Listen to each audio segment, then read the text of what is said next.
pas.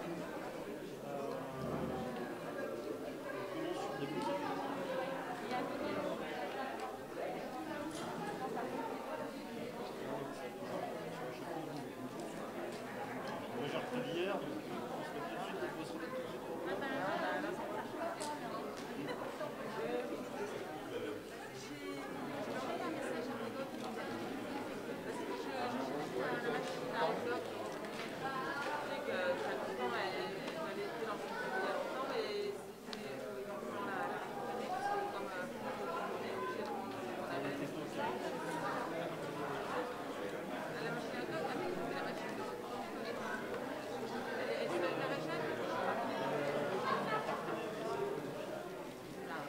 Tu peux passer s'il te plaît? Bonjour Pascal. Bonjour. Ça va?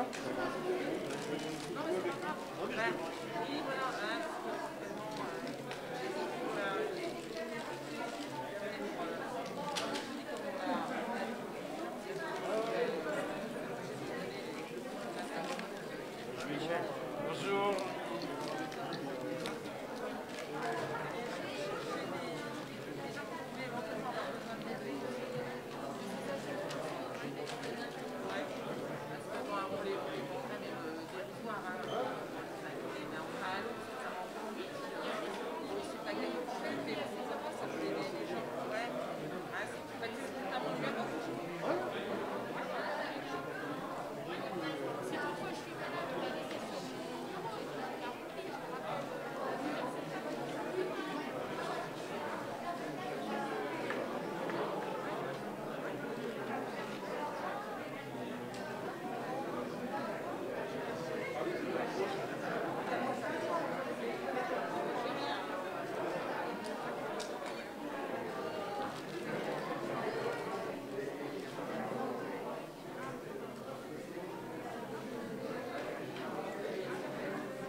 Ça va s'arrêter là ou s'il faudra que je passe à la alors, ça peut c'est une fistule ou quelque chose. Oui, c'est vrai. Vous êtes qui ça? J'ai attendu 3 semaines pour voir d'avoir je s'est rouillé. J'avais les antibiotiques. Dès que j'arrête, les 4-5 jours après, j'avais mal une carte. Le truc à la tête, ça fait rien. Principal, je crois. Bonjour, bonjour, bonjour. J'ai fait une clinique. Et qu'est-ce que vous avez? On va pas vous laisser avec ça serait un bras, une jambe, je le ferai. Quand j'aurai. Ah, je dérouille. J'ai passé à ça. Mais bon, c'est comme ça. Bon.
Ni le numéro de téléphone, et on m'a envoyé encore ici.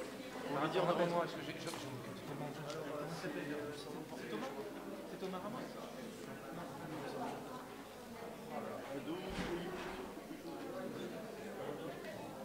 Il avait vu, on a juste une lettre, mais il n'y a pas de chose. Moi, j'ai dit Thomas Ramos. C'était une demande pour un CPE.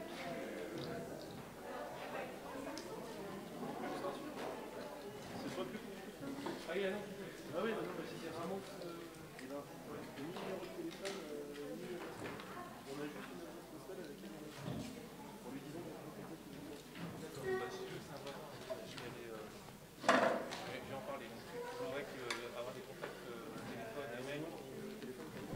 Ouais, je peux vers moi. Je vais en parler. Je vais en parler.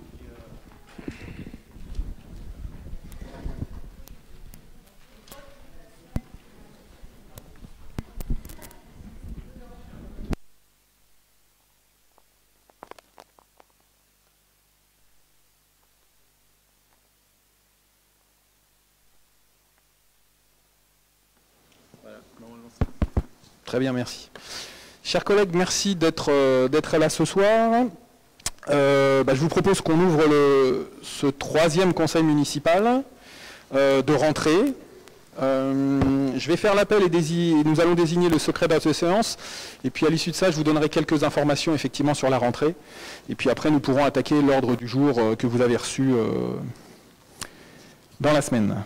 Enfin, la semaine dernière. Donc, je vais procéder à l'appel. Donc, moi-même, Lionel Léché, Desabre Eliane, je vais dire Dominique Morin, Lalès Céline, Pascal Martin, Véronique Bidot, Jean-Louis Duret, Frédéric Boisson, Martine Imbert, Florian Guillon, Nicolas Dolay, Éric Mouret, Éric Châtenay, Geneviève Graillot, Nathalie de Arrojo d'Acosta, Agnès Lefortier, Dominique Roche,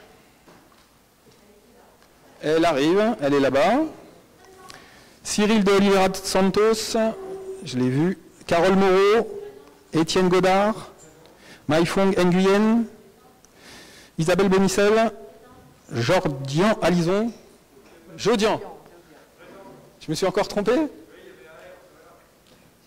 Ah, bon, au 5e ou 6e, ça devrait aller. Toutes mes excuses. Elisabeth Bachy, Jean-Guy Friot, Colette Ducourtiou, Catherine Robin-Chauveau et donc Pascal Garnier. Présent. D'accord. Bon, on attend Catherine Robin-Chauveau donc. Je vous propose de désigner un secrétaire de séance. Je vous propose que ce soit M. Lionel Léché. Pas d'opposition? Je vous remercie.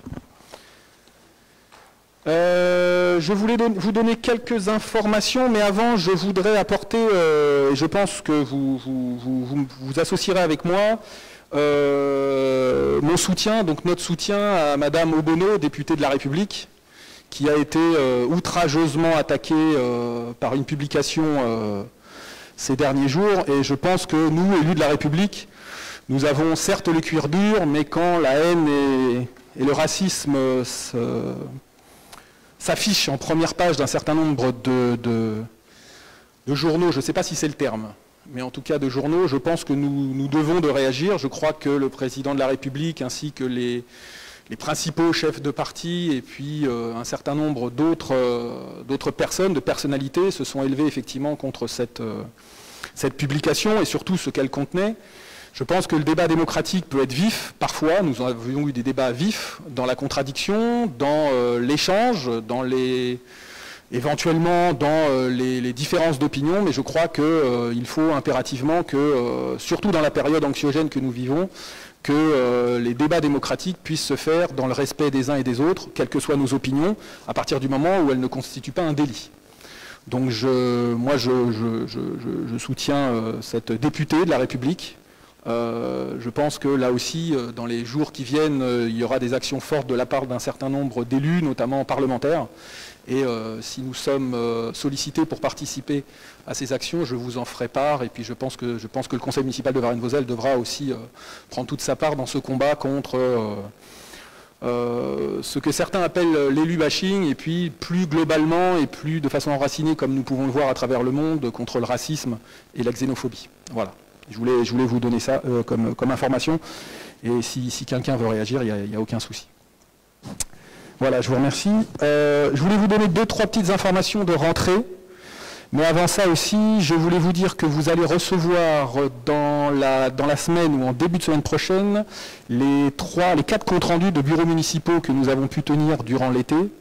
Donc la période n'étant pas forcément propice dans la mesure où un certain nombre d'élus du bureau municipal et d'agents municipaux n'étaient pas forcément présents sur toute la durée. Ça a pris un peu de retard, mais en tout cas vous aurez ces bureaux 4, je crois. Les 4 comptes rendus des bureaux municipaux durant la semaine prochaine. Voilà.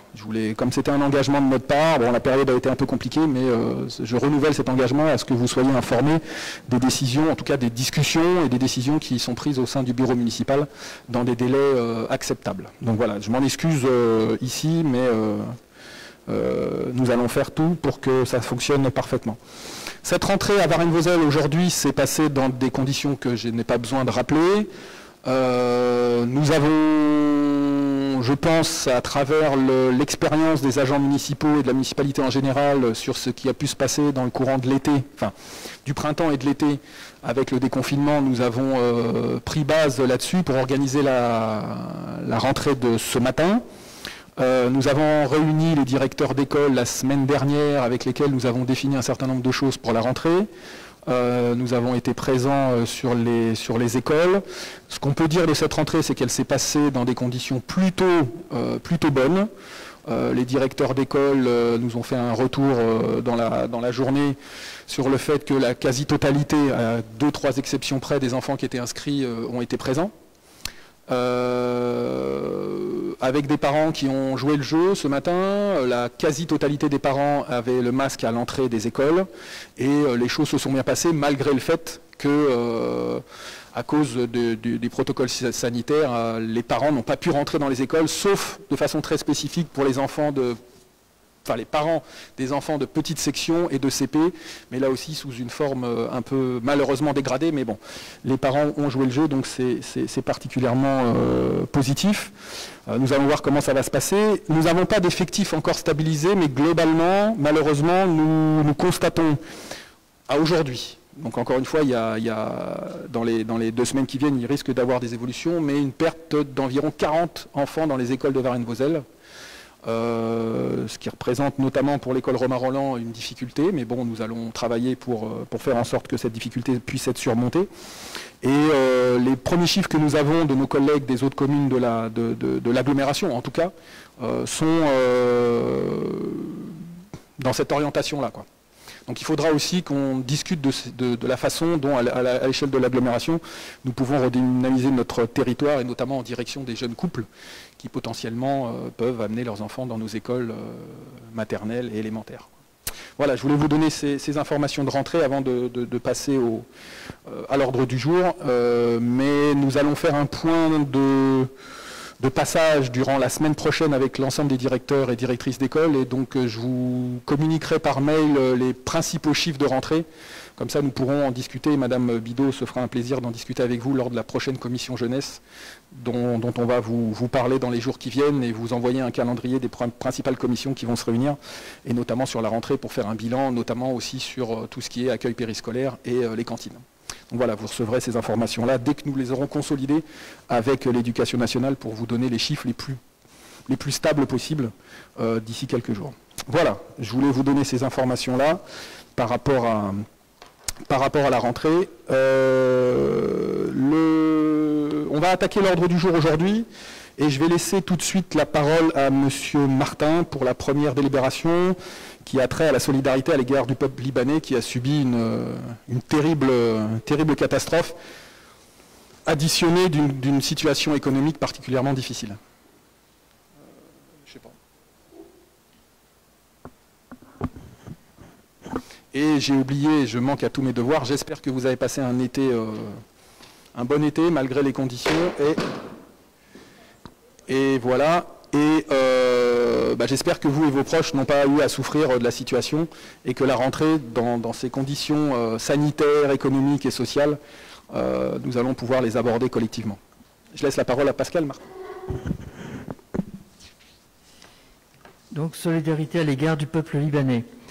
Face à la catastrophe qui a touché en août dernier la capitale libanaise Beyrouth et a fait de nombreuses victimes, la municipalité souhaite apporter son soutien et sa solidarité au peuple libanais et aux familles des victimes de ce terrible drame en proposant d'attribuer une subvention exceptionnelle de 1 000 € et en invitant la population voselienne à participer à cet élan de générosité, soit en adressant leurs dons à une association caritative de leur choix, soit en les remettant à la section locale du Secours populaire français de Varennes-Vauzelles, qui participe à l'organisation de l'aide au peuple libanais. Ce dossier est examiné en commission des finances le 25 août dernier. Aussi, je vous propose de voter une subvention d'un montant de 1 000 € qui sera versée à la section locale du Secours populaire français, qui transmettra cette somme à sa structure nationale qui participe à l'aide du peuple libanais, qui en a bien besoin. Merci. Est-ce que quelqu'un veut intervenir sur cette délibération? Madame Bonicel? Alors, je ne sais pas si le fil... Oui, si.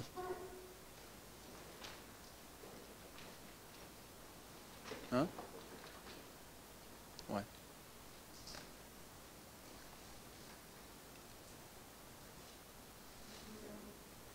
Attendez. Bonjour mesdames, bonjour messieurs. Cette délibération, bien sûr, nous sommes tout à fait favorables à ce que la commune participe à cet élan de solidarité et invite aussi la population à y participer. Le drame qui s'est passé au Liban est quelque chose d'assez inimaginable quand on sait l'état de ce pays ces dernières années qui s'est dégradé énormément avec énormément de gens en souffrance. La seule question que nous nous posons, on sait que chaque fois qu'une somme d'argent transite, il y a de la déperdition. Rien que quand on prend toutes les associations non gouvernementales, toutes les organisations non gouvernementales, on va tomber sur des pertes de 25% en moyenne, ce qui est le cas au Secours populaire, hein, alors que tout le monde sait que le Secours populaire reverse les sommes collectées à une association libanaise qui gère, elle, la problématique sur place, puisqu'elle connaît très bien le pays. Donc c'est une association qui s'appelle DPNA, ce qui en français se traduit par Association pour le développement des humains et de la nature. Alors cette association, on la connaît. Pourquoi est-ce qu'il ne serait pas... Enfin, moi je pensais qu'il serait plus judicieux de verser directement, parce que 1 000 €, ça fait partie de ces petites gouttes d'eau qui, les unes à côté des autres, font des petites rivières. Mais s'il y a déjà sur 1 000 €, 250 € qui restent en France, c'est dommage. C'est dommage et ça serait intéressant peut-être, enfin moi j'aurais été favorable, et notre groupe aussi, à ce que le versement soit fait directement à l'association qui est la correspondante du Secours populaire sur le Liban.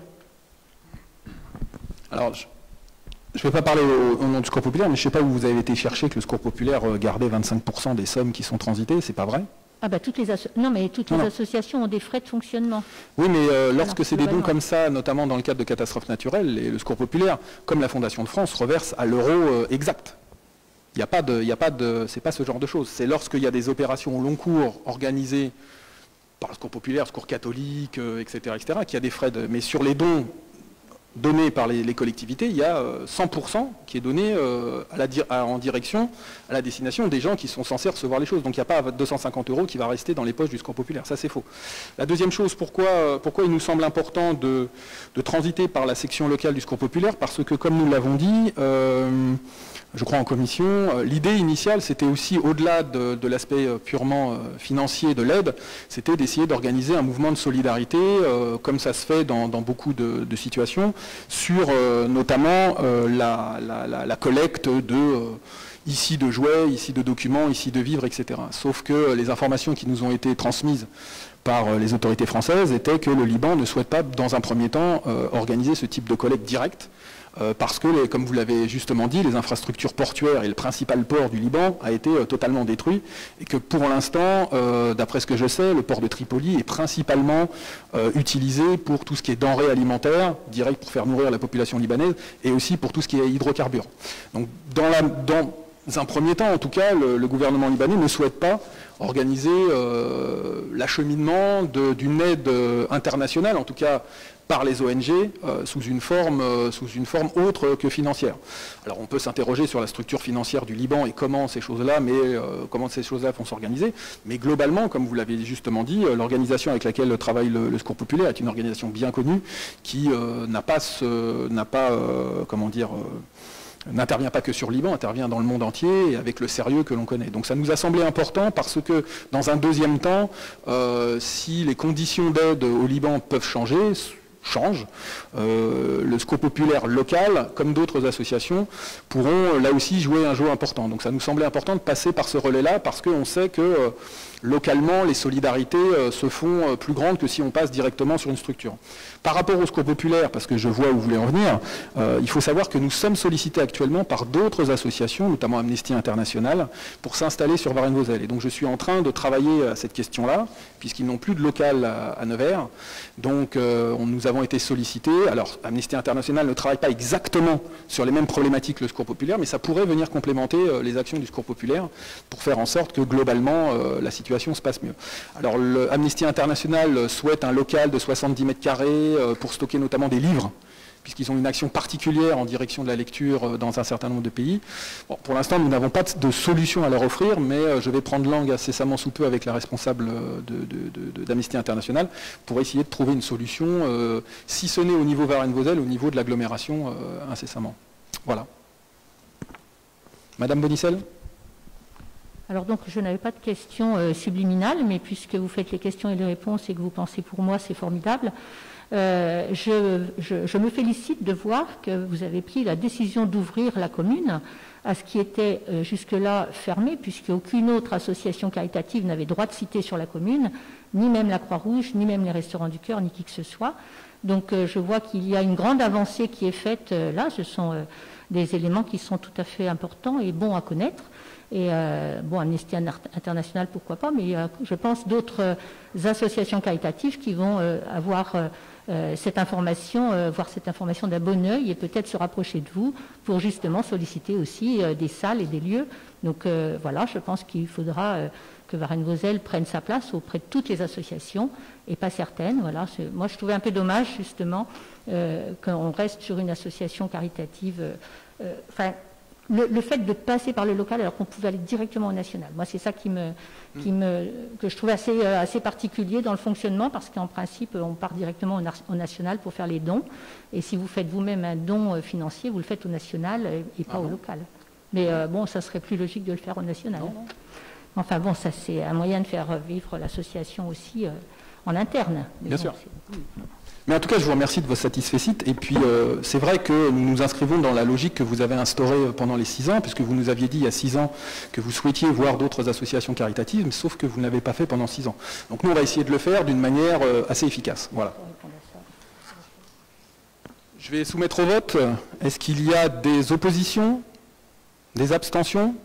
Non, je vous remercie. Et puis, donc, nous transmettrons au Secours populaire.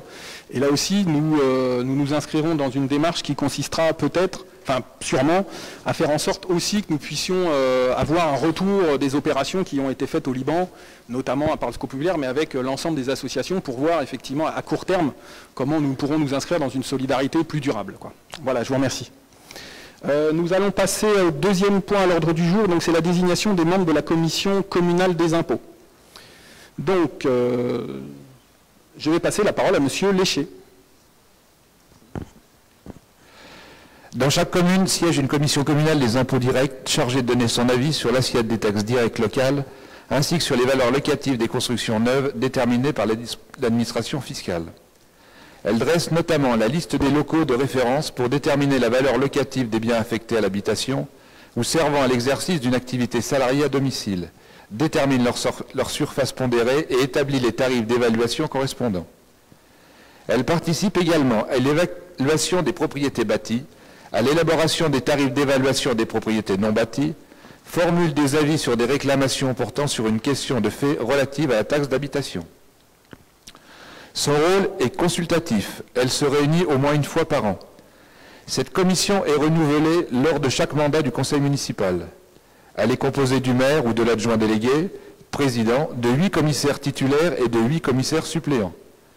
Ces commissaires sont désignés par monsieur le directeur départemental des finances publiques sur une liste présentée par le conseil municipal en nombre double par rapport à la composition de la commission. La procédure de renouvellement implique qu'il appartient donc au conseil municipal de proposer une liste de 32 personnes établie par délibération, soit 16 membres titulaires et 16 membres suppléants. La désignation des commissaires intervient dans les 2 mois suivant le renouvellement général des conseils municipaux. Après vérification des conditions requises, la direction départementale des finances publiques procède à la désignation des commissaires à partir de la liste fournie par le maire. Ce dossier a reçu un avis favorable de la commission des finances du 25 août dernier. Aussi, je vous propose de retenir les 32 personnes qui ont donné leur accord de principe pour composer cette liste qui vous a été jointe à l'ordre du jour de cette Assemblée. Donc la liste de personnes proposée est jointe au présent ordre du jour. Est-ce que vous voulez que j'en fasse lecture ou vous l'avez consulté?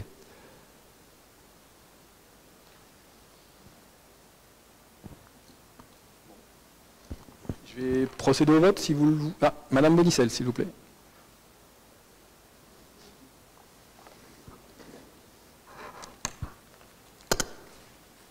Oui, moi j'avais une intervention sur cette question dans la mesure où la désignation des personnes a été évoquée simplement en fin de conseil la dernière fois, sans qu'il y ait un suivi administratif. Donc à aucun moment notre groupe n'a été sollicité pour fournir un certain nombre de personnes, ce qui se fait habituellement, puisque habituellement quand il y a des sollicitations comme ça, on sait que tel groupe peut désigner 2 personnes, 3 personnes, 4 personnes. Nous n'avons pas été contactés. J'avais déjà été surprise à l'agglomération quand j'ai vu que la liste que vous aviez proposée comptait des personnes de la liste de Madame Robin-Chauveau, mais pas de la nôtre. Donc je pense qu'il y a eu des accords entre vous, je ne sais pas ce qui s'est passé. Et puis je vois que même M. Morand a été informé alors qu'il n'y avait pas normalement de public. Comme normalement aujourd'hui, il ne devrait pas y avoir de public d'après ce qui avait été dit. Donc il n'y a pas de public, mais il y a un public de privilégiés. Il n'y a pas de consensus, mais il y a quand même des gens qui peuvent être prévenus, qui doivent donner des noms. Voilà, je voulais... Mais bon, c'est fait, vous avez fait votre liste. Personne de nos proches ou des personnes que nous connaissons n'a été contacté. Ma foi, tant pis, hein, je prends acte. Oui, alors là-dessus, sur la présence au sein du conseil municipal, effectivement, j'ai constaté ce matin, très tôt, que sur le site de la ville, il y avait marqué à huis clos. Donc j'ai fait changer ça aujourd'hui le plus rapidement possible, donc c'est dont acte, c'est une erreur de ma part. Sur cette composition de liste, je ne vais pas renvoyer, mais je ne crois pas que nous ayons été sollicités il y a 6 ans pour participer à cette commission, notre liste en tout cas. Non, ça n'existe pas les gens de chez nous. C'est soit des gens élus, soit non. Vous parlez d'une liste. Ça, c'est la première chose. La deuxième chose, vous évoquez M. Morand, mais comme d'autres, ils nous ont sollicités. Ils sont venus nous voir, ils nous ont dit, voilà, moi, c'était quelque chose qui m'intéresse, je veux participer à un certain nombre de choses, dont ça, donc nous, dont acte. Et puis la troisième chose, c'est que nous avons présenté ça à la commission des finances et vous n'avez pas proposé qu'éventuellement, il y ait quelqu'un de chez vous qui puisse remplacer. Et je pense qu'on aurait fait le travail pour remplacer quelqu'un de cette liste.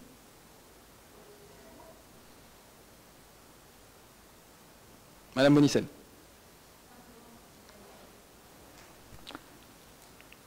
Simplement pour dire qu'à la commission des finances, moi je représente un groupe, je travaille avec mon groupe et c'est quand j'ai travaillé avec mon groupe que je peux après avoir une décision. La commission des finances, moi on m'amène quelque chose et M. Garnier, vous avez fait la remarque aussi, on nous a amené les documents, vous nous l'avez assez reproché et M. Garnier a fait la remarque, vous nous avez fourni les documents sur l'instant, donc après c'est un peu difficile de prendre des décisions sur l'instant. Moi j'ai un groupe, je travaille avec mon groupe. Non mais je comprends, mais vous auriez pu nous solliciter. J'aurais pu vous solliciter, mais Monsieur Sicot, je pense qu'il y a une démarche, si à partir de l'instant où vous voulez faire rentrer des gens des autres groupes, vous connaissez mon adresse mail, vous l'avez. Mais vous connaissez mon adresse mail Pour la commission électorale, j'ai été sollicité pour fournir des noms, j'ai répondu à cette sollicitation. Maintenant, si je ne suis pas sollicité, je peux penser que je dérange. Mais on vous a sollicité lors de la commission des finances pour vous demander votre avis. Alors, mon avis, je n'ai pas donné d'avis. Vous savez qu'une commission des finances ne donne que des avis. J'ai d'ailleurs été très surprise de voir que tous les points étaient votés, alors qu'en commission, on n'est pas là pour voter des points, on est là pour donner des avis. Et à chaque fois, systématiquement, qui s'oppose, qui s'abstient, on serait cru en conseil municipal. C'était pour savoir si vous aviez des choses à dire. Donc je pense que vous pourrez rappeler au président de chaque commission qu'on ne vote rien en commission. Mais vous n'avez pas... Attendez, Madame Graillot, il faudrait prendre le micro parce qu'on est filmé. Non, mais Madame Modicel, si vous nous aviez sollicité d'une manière ou d'une autre, soit sur la constitution de la liste, soit de façon nominative, nous aurions pris en considération vos demandes. De la même manière que comme il y a des gens qui nous ont sollicités, pour le coup.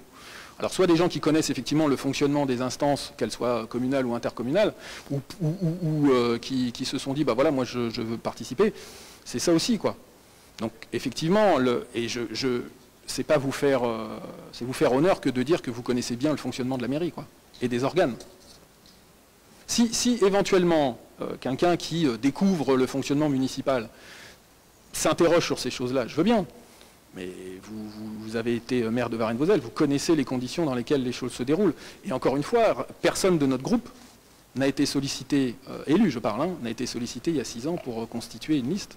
Et nous connaissions le fonctionnement aussi de ce type de commission. Voilà. D'autres interventions? Donc on note la présence de l'arrivée de Madame Romain-Chauveau. Oui, oui. Donc alors là pour le coup je vais mettre au vote. Qui est contre? Qui s'abstient? Alors je ne vois pas. 1, 2, 3, 4, 5. Je vous remercie. Troisième point à l'ordre du jour, là, malheureusement la constatation de créances éteintes. Je vais passer la parole à Monsieur Léché. Monsieur le receveur municipal a fait savoir à la collectivité qu'à ce jour, aucune action en recouvrement n'est devenue possible pour un titre de recette concernant une administrée présentant des impayés sur la régie de cantine et garderie. La collectivité s'est vue notifier l'effacement de cette dette par un jugement de rétablissement personnel sans liquidation judiciaire du tribunal. Il s'agit du titre 852 de 2019 pour la somme de 278,12 €. C'est pourquoi je vous propose, conformément à l'avis de la Commission des finances du 25 août 2020, de faire admettre ces sommes irrécouvrables en créances éteintes et de porter le montant de 278,12 € au compte 6542 par le biais d'un mandat administratif. Voilà, donc c'est quelque chose que nous avons évoqué à la Commission des finances et effectivement c'est le résultat, malheureux mais bon, le résultat d'un long processus et nous intervenons après les jugements qui sont opérés par la justice de ce point de vue-là. Donc là aussi il y a sans doute un travail social à faire avec un certain nombre de personnes qui malheureusement se trouvent dans l'incapacité ponctuelle ou plus pérenne de payer, alors ici, un certain nombre de choses à la municipalité, que ce soit la cantine, les accueils périscolaires, mais qui souvent s'additionnent à des difficultés sociales plus lourdes, qui touchent aussi les dépenses du quotidien. Donc bon, on va essayer là aussi de faire en sorte que le CCAS puisse prendre le plus tôt possible ces questions-là pour éviter effectivement qu'on arrive à ces extrémités-là, qui met les familles en difficulté. Est-ce qu'il y a des questions là-dessus? Non? Donc je vais procéder au vote. Qui s'oppose? Qui s'abstient? Je vous remercie. Quatrième point à l'ordre du jour, le remboursement du 3e trimestre de l'école de musique et de l'école de danse suite à la crise sanitaire Covid. Donc je vais laisser une nouvelle fois la parole à Monsieur Léché.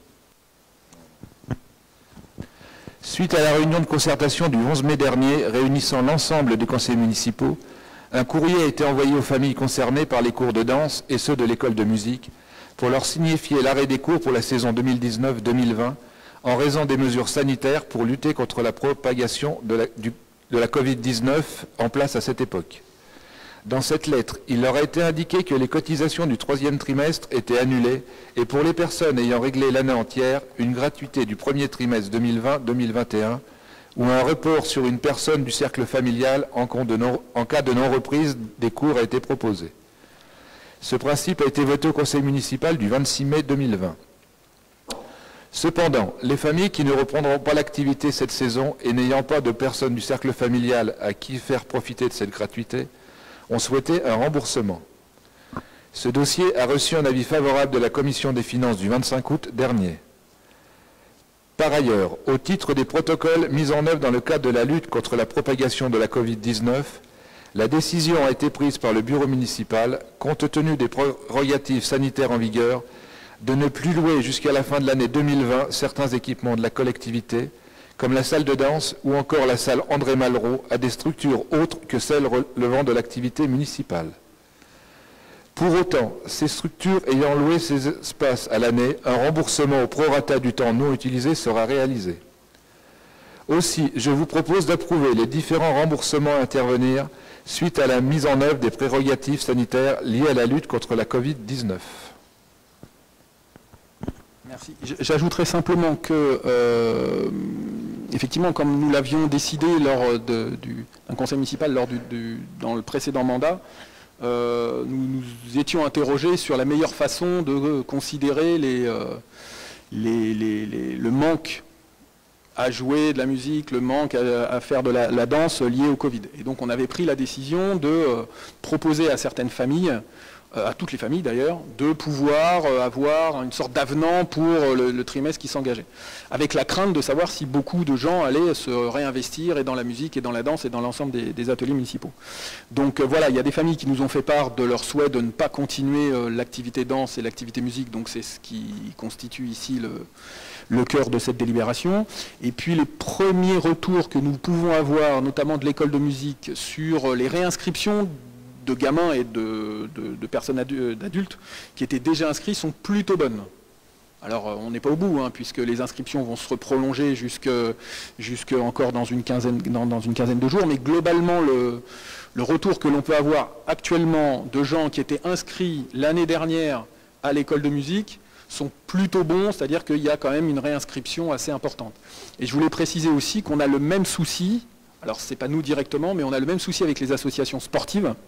Et les premiers retours que l'on a, alors ça dépend les sections, mais le premier retour que l'on a est plutôt bon dans la mesure où les premières préinscriptions ou premières réinscriptions laissent présager que ceux qui faisaient du sport l'année dernière reviennent. Alors bon, c'est pas stabilisé comme chiffre, je vous donnerai les chiffres lorsque je les aurai, mais les signaux ne sont pas si négatifs que l'on pouvait malheureusement le craindre.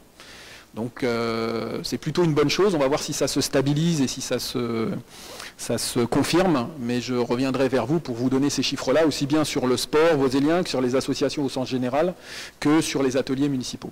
Voilà. Oui, simplement ajouter, puisqu'on parle du sport et puis de la culture, dans le cadre de la fête de la Libération, l'école de musique va faire ses portes ouvertes samedi après-midi. Et le dimanche matin, la SAV tiendra des stands avec les différentes sections sportives. Donc voilà, on profite de la tribune qu'on a ce soir pour annoncer tout ça. Voilà. Voilà. Est-ce que quelqu'un veut intervenir sur ce remboursement? Non? Bon, eh ben, je vous propose qu'on passe au vote. Qui est contre? Qui s'abstient? Je vous remercie. 5e point à l'ordre du jour. Je vais mettre mes lunettes. La désignation de 2 membres du conseil municipal à la commission locale d'évaluation des charges transférées. Donc le 17 janvier 2003, le conseil communautaire décidait de la création de la commission locale d'évaluation des transferts de charges, la CLET.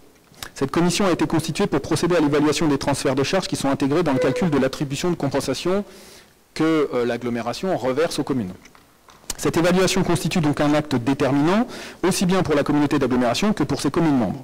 En effet, l'attribution versée à chaque commune se trouve minorée du montant des charges qu'elle transfère au groupement, donc l'agglomération en l'occurrence. C'est donc l'équilibre financier du groupement et de ses communes qui est concerné par cette évaluation. La commission établit un rapport qui doit être soumis ensuite aux conseils municipaux pour approbation. L'évaluation est adoptée sur un rapport de la CLET si une majorité qualifiée de conseils municipaux donne son accord. La commission est constituée lors du passage de cotisation foncière des entreprises uniques et se réunit ensuite lors de chaque nouveau transfert de charges. Donc ça a été le cas pour l'agglomération il y a quelques années. La commission, il s'agit d'une commission permanente dont la composition doit être modifiée à chaque renouvellement des conseils municipaux. Cette commission est créée par l'organe délibérant de l'établissement public qui en détermine la composition à la majorité des 2/3. L'article 1609C du Code des impôts précise la composition de cette commission. Elle est composée de membres des conseils municipaux des communes concernées. Chaque conseil municipal dispose d'au moins, quelle que soit sa taille, d'un représentant et désigne son ou ses représentants. Pour Varennes-Vauzelles, 2 représentants sont donc à désigner et je vous propose que ce soit nos collègues Agnès Lefortier et Cyril de Oliveira de Santos qui nous représentent donc à cette CLET sachant qu'il y a aussi des délégués communautaires qui ont été désignés lors d'un précédent conseil communautaire qui siègent à cette clette au titre de l'agglomération pour ce coup-là. Voilà. Des remarques, des précisions? Non? Eh ben, je vous propose qu'on passe au vote. Qui est contre? Qui s'abstient? Eh ben, je vous remercie. Et donc, Madame Lefortier et Monsieur de Oliveira, bon courage. Voilà. Maintenant, nous allons passer à l'ordre 6, à l'ordre du jour, le point numéro 6, l'approbation du rapport d'activité de Nevers Agglomération. Conformément à l'article L521139 du Code général des collectivités territoriales, le président de l'établissement public de coopération intercommunale adresse chaque année, avant le 30 septembre, donc c'est presque le cas, au maire de chaque commune membre un rapport retraçant l'activité de l'établissement accompagné du compte administratif arrêté par l'organe délibérant de l'établissement. Ce rapport fait l'objet d'une communication par le maire au conseil municipal en séance publique, au cours de laquelle les représentants de la commune, à l'organe délibérant de l'établissement public de coopération intercommunale, peuvent être entendus. Le président de l'établissement public de coopération intercommunale peut également être entendu à sa demande par le conseil municipal de chaque commune membre ou à la demande de ce dernier. Les représentants de la commune rendent compte au moins 2 fois par an au conseil municipal de l'activité de l'établissement public de coopération intercommunale. Donc, le document de 72 pages a été réalisé par le service communication de Nevers Agglomération en partenariat avec l'ensemble des autres services de l'établissement intercommunal.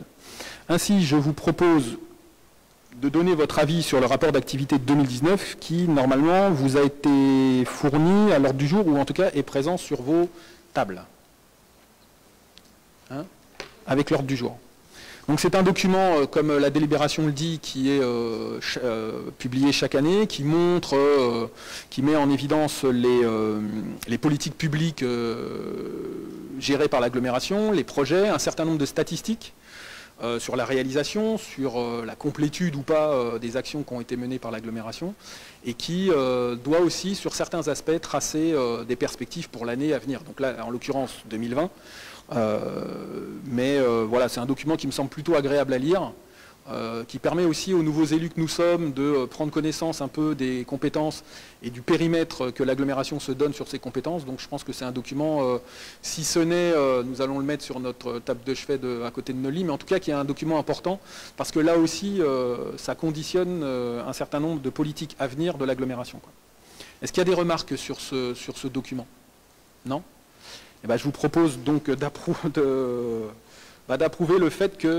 rapport. Donc je ne sais pas ce qui se passerait si nous approuvions pas, mais on le ferait savoir sans doute à l'agglomération. Mais voilà quoi. Donc est-ce qu'il y a des voix contre? Est-ce qu'il y a des abstentions? Je vous remercie. Nous transmettrons au président de l'agglomération.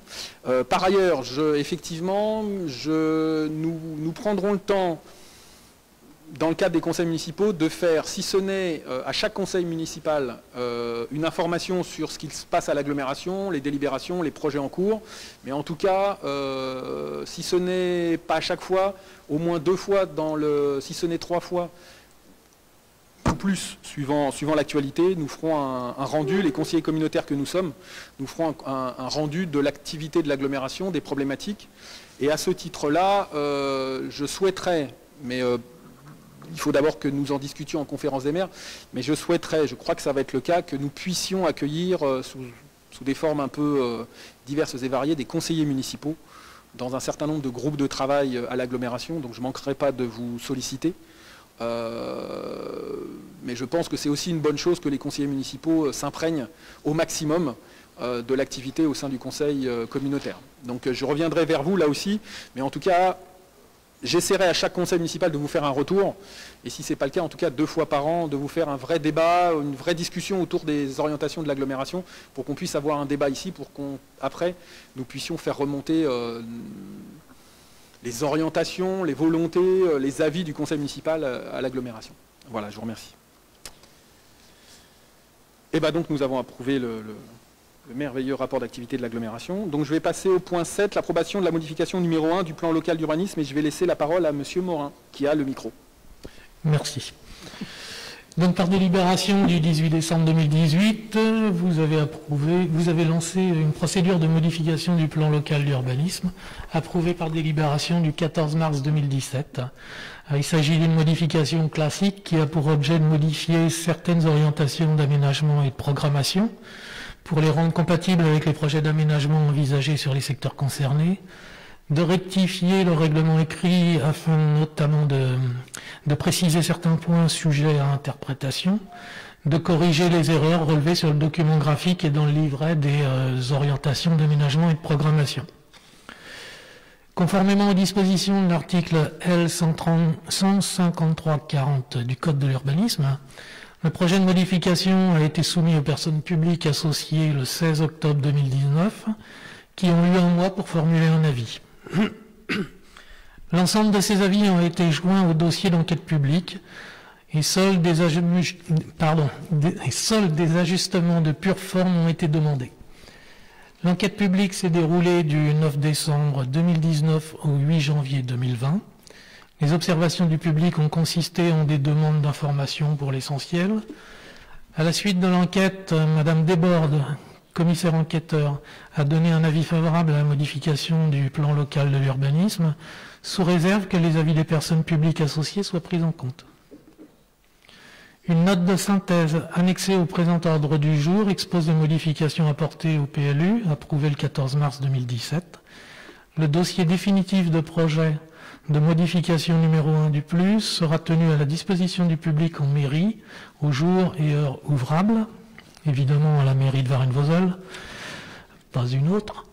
La présente délibération fera l'objet d'un affichage en mairie durant un délai d'1 mois et la mention de cet affichage sera faite dans un journal diffusé sur le département. Une publication au recueil des actes administratifs. Elle sera également notifiée avec un exemplaire du dossier de modification du plan local d'urbanisme approuvé à Madame la préfète de la Nièvre. Le PLU sera exécutoire dès lors qu'il aura été publié et transmis à l'autorité administrative compétente de l'État dans les conditions définies aux articles L 2131-1 et L 2131-2 du Code général des collectivités territoriales. C'est pourquoi je vous propose d'approuver le projet de modification du PLU de la commune de Varennes-Vauzelles. Alors si vous voulez, vous avez les documents concernant les différentes modifications apportées en annexe. Je vais peut-être pas toutes vous les lire. Il s'agit en fait de toutes les petites anomalies qui auraient pu être relevées par les services et qui ont procédé à des mises à jour et à des rectifications pour des choses qui portaient peut-être à interprétation. Très bien, merci Dominique. Y a-t-il des questions, des interrogations? Non? Je vous propose donc d'approuver cette modification. Y a-t-il des oppositions? Des abstentions? Je vous remercie. Dans la même veine, on va aborder le point 8, qui est la réserve foncière, l'acquisition d'une parcelle impasse René Laennec. Et je laisse la parole à M. Morin, puisqu'il est bien parti. Continuons sur la lancée. Ah, ça marche? Oui. On continue sur la lancée. Donc il s'agit d'une parcelle de terrain, évidemment, cadastrée AS 311, dont sont propriétaires des administrés, impasse René Laennec. C'est une parcelle d'une superficie de 31 mètres carrés, attenante à leur propriété. Elle est issue d'une division cadastrale qui correspond au trottoir et qui devait être à terme intégrée au domaine public. Pour régulariser cette situation, la commune a proposé aux propriétaires d'en faire l'acquisition au prix de 4,50 € le mètre carré, soit un total de 139,50 €. Donc les 4,50 €, c'est au vu de ce qui est observé dans les ventes en moyenne sur ce secteur dans la commune. Il aura également été proposé que le transfert de propriété soit entériné par la passation d'un acte en la forme administrative dressé par le service urbanisme de la mairie. Par courrier du 13 mars 2020, les propriétaires ont fait part de leur accord sur le prix et sur les modalités de passation de l'acte. Monsieur le maire, en qualité d'officier public, a le pouvoir de recevoir et authentifier les actes concernant les droits immobiliers de la collectivité, mais lorsqu'il reçoit et authentifie l'acte, il ne peut pas représenter la collectivité. C'est pourquoi il convient de désigner un adjoint dans l'ordre de nomination pour représenter la collectivité dans les actes administratifs. C'est un dossier qui a été examiné en commission des travaux et du patrimoine du 20 août 2020. Je ne sais pas si c'est le bon intitulé de la commission, mais c'est pas grave. C'est pourquoi je vous propose d'adopter cette proposition, de supporter les frais liés à cette acquisition, d'autoriser Monsieur le Premier adjoint à signer l'acte d'acquisition à la forme administrative, ainsi que toutes les formalités qui s'y rapportent, et de donner tout pouvoir à Monsieur le maire pour authentifier l'acte. Merci, Monsieur Morin. Y a-t-il des observations? Donc ça ne va pas bouleverser le budget général de Varennes-Vauzelles, mais c'est important parce qu'effectivement on a des délaissés comme ça qu'il est nécessaire de faire revenir dans le domaine public pour avoir une cohérence cadastrale, quoi. Y a-t-il des questions? Donc je passe au vote. Des oppositions? Des abstentions? Non, je vous remercie. On va passer à la question 9, donc une convention avec Orange pour une mise en souterrain des réseaux de communication électrique Chemin de Chenille. Vous savez, Chemin de Chenille qui fait l'objet d'une requalification. Et donc je vais laisser la parole à Monsieur Duret cette fois-ci. Dans le cadre des travaux d'aménagement du chemin rural de Chenille et en accompagnement de l'enfouissement des réseaux électriques, basse tension et éclairage public, il a été décidé d'enfouir également les réseaux téléphoniques sur l'emprise du chantier entre la rue Pierre-Brossolette et le chemin rural des Bourdons. La présente convention d'Orange stipule que la ville procède aux travaux de génie civil, réalisation des tranchées, pose de chambres du tirage et des fourreaux en PVC. Et Orange réalise les études d'adduction, installe le matériel de câblage et la dépose des supports et des câbles aériens. Cette prestation est facturée pour un montant net de 483,12 €. Toutefois, compte tenu de la présence d'appuis communs, Orange remboursera à la collectivité la fourniture des chambres de tirage pour un montant net total de 926,34 €. Ce dossier a été examiné en commission des travaux et du patrimoine le 20 août 2020. Aussi, je vous propose d'adopter cette proposition et d'autoriser Monsieur le maire à signer les conventions correspondantes jointes à l'ordre du jour de cette séance. Merci. Donc effectivement, je vous invite pas maintenant, mais je vous inviterai une fois que les travaux seront finis, à visiter, comme nous le ferons sur l'ensemble des chantiers municipaux, à une date que je vous donnerai, à visiter l'ensemble des chantiers en cours, si ça ne pose pas de problème d'accessibilité, et aussi de visiter l'ensemble des chantiers finis pour voir où se déploie l'activité municipale et les orientations municipales. Y a-t-il des questions sur le chemin de Chenille? Non? Eh bien, je vous propose de passer au vote. Donc, qui est contre? Enfin, la convention avec Orange. Qui s'abstient? Je vous remercie.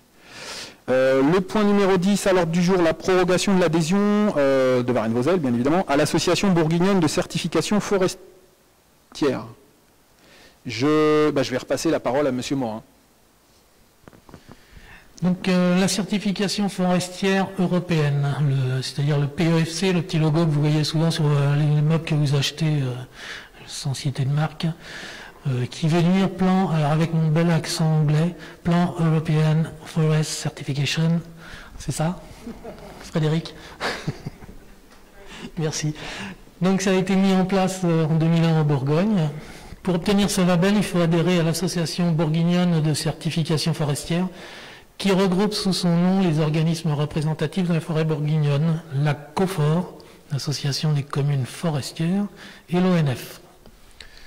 Le propriétaire forestier, au travers de cette adhésion, s'engage à se former et s'informer, à planifier et mettre en œuvre une gestion durable de sa forêt, adopter les mesures de préservation de la biodiversité et de protection des sols et de l'eau, adopter des mesures des risques, s'assurer de la qualité des travaux forestiers. Cette directive qui vise l'éco-certification des forêts est indispensable pour la commercialisation du bois. Ce label a l'avantage d'attester de la qualité de l'exploitation durable des forêts. Il y a une cotisation pour 5 ans qui s'élève aux environs de 120 €, c'est-à-dire 0,65 centimes d'euros l'hectare, plus 20 € de frais. Les bois communaux de Varennes-Vauzelles représentent une superficie de 150 hectares. L'adhésion souscrite en 2003 a été renouvelée en 2009 et en 2014. Elle est arrivée à son terme le 31 décembre 2019.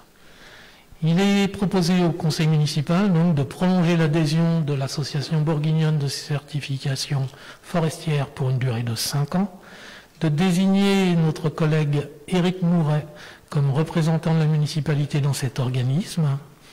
Cette adhésion a reçu l'approbation de la Commission de la transition écologique, urbanisme et espace naturel du 20 août dernier. Et c'est le bon intitulé de la commission.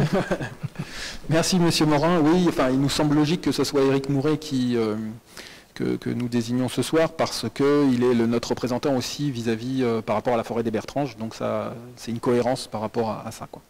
Y a-t-il des questions? Donc je procède au vote. Des oppositions, des abstentions? Eh ben, je vous remercie. Et puis bon travail Éric. On passe au point numéro 11 de l'ordre du jour, donc la convention avec l'INRAP, l'Institut national de recherche archéologique et préventive. Voilà. Et je vais passer la parole à Monsieur Duret. Des travaux portant sur la réalisation d'un lotissement d'habitation et d'une caserne de gendarmerie sont envisagés sur le site des Carpeaux. Nouveau quartier en plein développement identifié comme un fort enjeu dans le cadre du plan local d'urbanisme approuvé en mars 2017. Le service archéologie de la Direction régionale des affaires culturelles, DRAC, de Bourgogne-Franche-Comté a notifié à la collectivité en date du 3 mars 2020 les arrêtés relatifs aux prescriptions de diagnostic archéologique qui doivent être effectués préalablement à la mise en œuvre des opérations suscitées. La réalisation de ce diagnostic a été attribuée par la DRAC à l'Institut national de recherche archéologique préventive, INRAP, Direction régionale Bourgogne-Franche-Comté, seul opérateur habilité à effectuer cette procédure sur le territoire concerné. Pour ce faire, une convention précisant les engagements des deux parties doit être établie entre la ville et l'INRAP.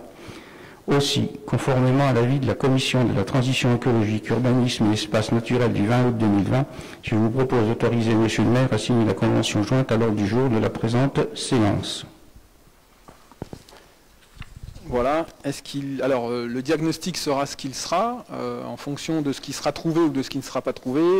Soit il n'y a rien de trouvé qui marque un patrimoine certain d'un point de vue archéologique et donc les projets peuvent se mettre en place, soit il se trouve quelque chose qui a un intérêt historique, archéologique, et donc là il y a une période réservée aux archéologues pour faire des recherches complémentaires et voir dans quelle mesure le filon est bon, on va dire ça.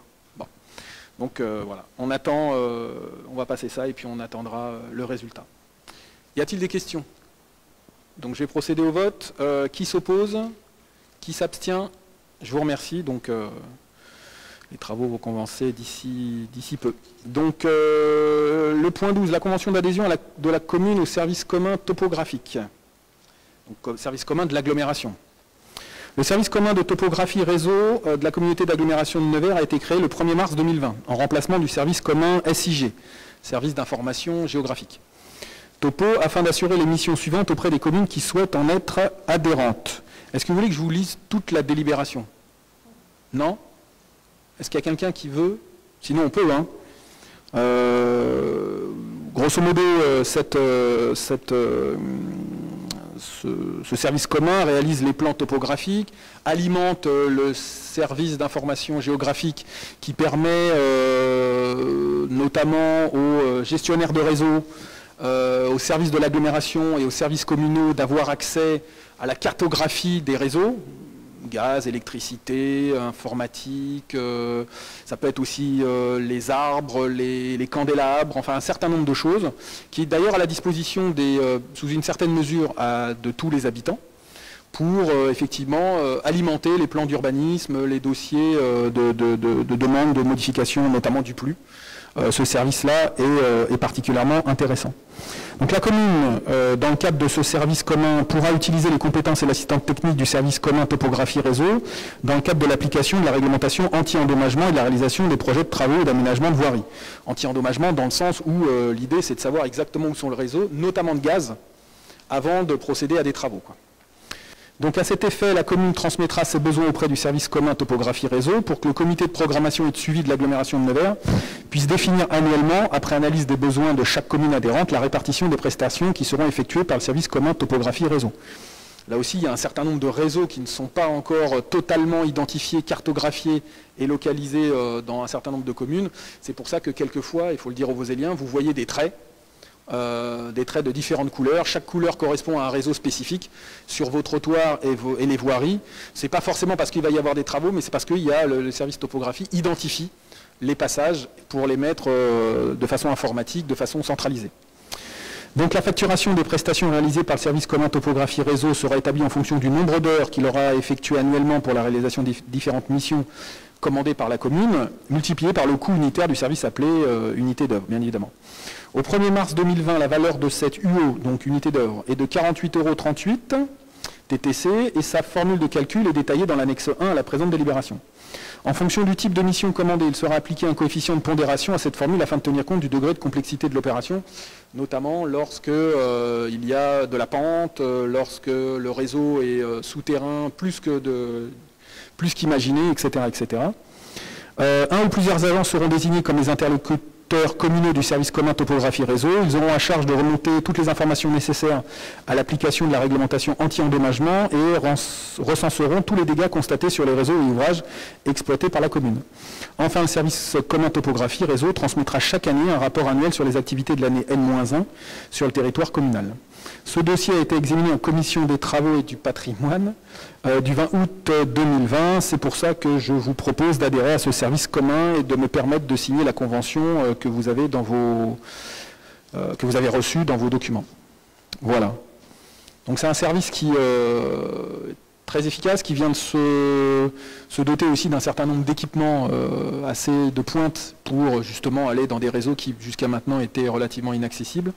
Et le développement des réseaux de communication appelle de la part de l'agglomération une extrême vigilance pour éviter des catastrophes ou des problèmes comme il y a eu un problème au Banlay, vous savez qu'il y a mais c'est régulier, hein, il y a eu des travaux qui ont tapé sur une canalisation de gaz qui a dû engendrer la mise en sécurité d'un certain nombre de personnels, etc. etc. quoi. Donc c'est assez fondamental, quoi.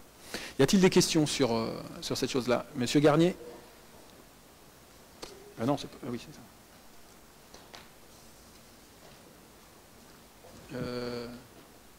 Tiens.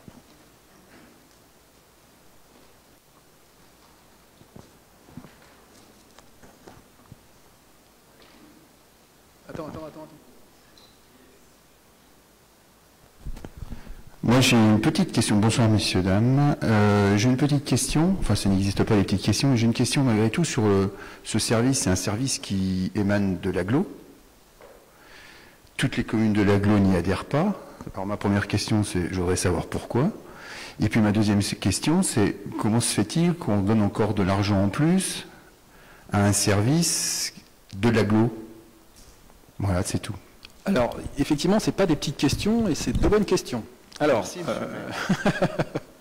comme c'est dit, c'est un service mutualisé, donc ce n'est pas un transfert de compétences.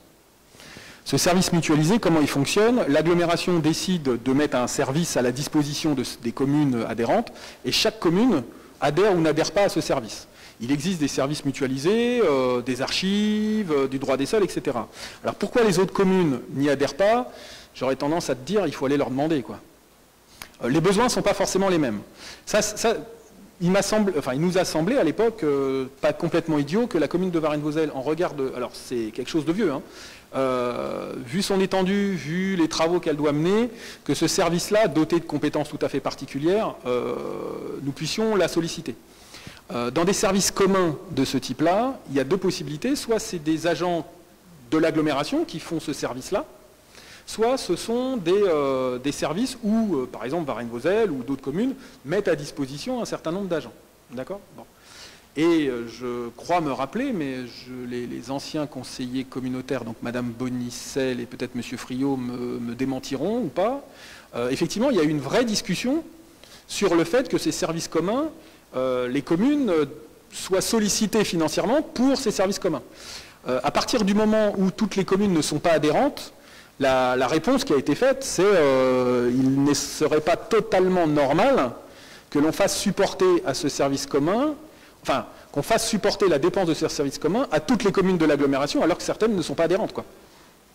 Et donc, l'idée... Non mais, après qu'elles soient adhérentes ou pas, ça c'est leur problème, on va dire. Hein. Mais l'idée, c'était de dire, bah, finalement, les communes qui adhèrent à ce groupement, à ce service, bah, payent une prestation à hauteur de ce qui est dit dans la délibération et ne font pas porter l'ensemble des dépenses à l'ensemble des communes si elles ne sont pas dessus. Mais c'est une vraie question. C'est une vraie question. Mais en tout cas, ce n'est pas un service transféré, quoi. C'est ça l'idée. Madame Bonicel ?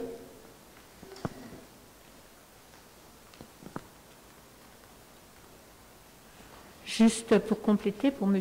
Garnier, donc l'intérêt, et nous avons travaillé justement à cette adhésion, l'intérêt de cette adhésion, c'est que le tarif proposé par Nevers Agglomération est beaucoup moins élevé que si on devait passer par une société privée, et c'est une démarche qui est obligatoire avec des délais. Donc pour rentrer dans les délais, c'est soit on passe par le privé, on paye le double, soit on profite de ce service qui a été mis en place justement comme tous les services mis en place par Nevers Agglomération pour obtenir des tarifications plus avantageuses pour les communes.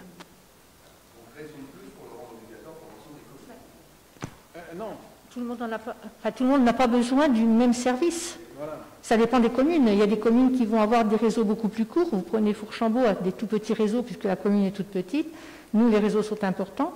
La géolocalisation de l'eau, elle est déjà quasiment toute faite par les services de l'agglomération aussi, enfin par les délégataires. Donc tous ces services-là sont différents d'une commune à l'autre. Quand on a les permis de construire, c'est différent d'une commune à l'autre. Et puis payer au permis de construire, c'est la justice et c'est l'équité.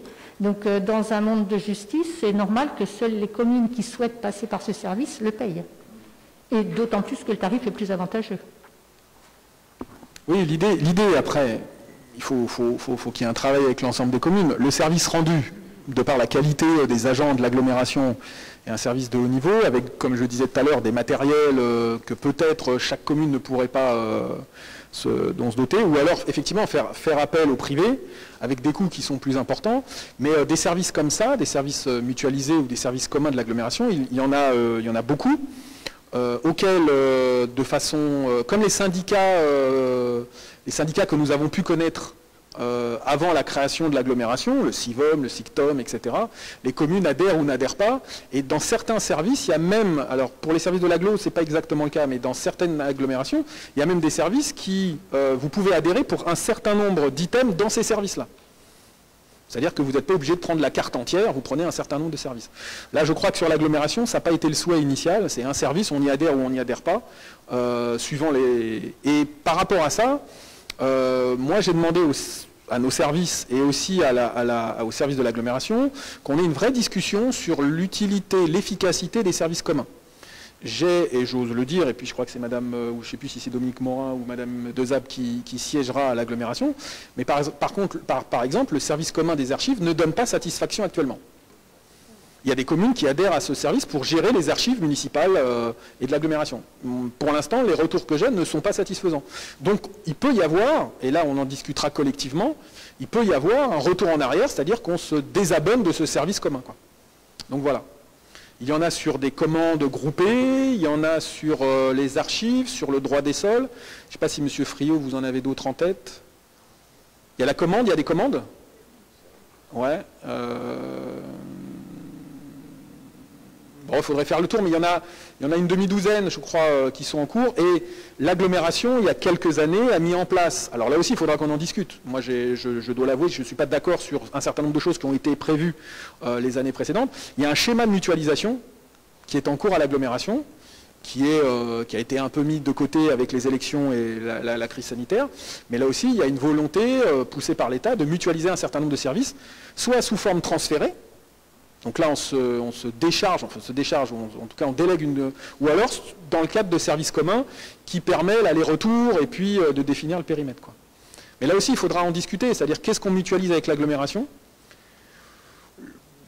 Des réformes législatives pourront engager potentiellement, moi j'y suis pas favorable, mais bon, là aussi des transferts obligatoires. C'est une discussion qu'il faudra qu'on ait au conseil municipal, quoi, hein, sérieusement en tout cas. Bon. Donc voilà. Y a-t-il d'autres questions ou des interrogations, pas petites ou grandes, hein, d'ailleurs, hein, c'est pareil. Donc je vous propose de voter. Qui est contre? Qui s'abstient?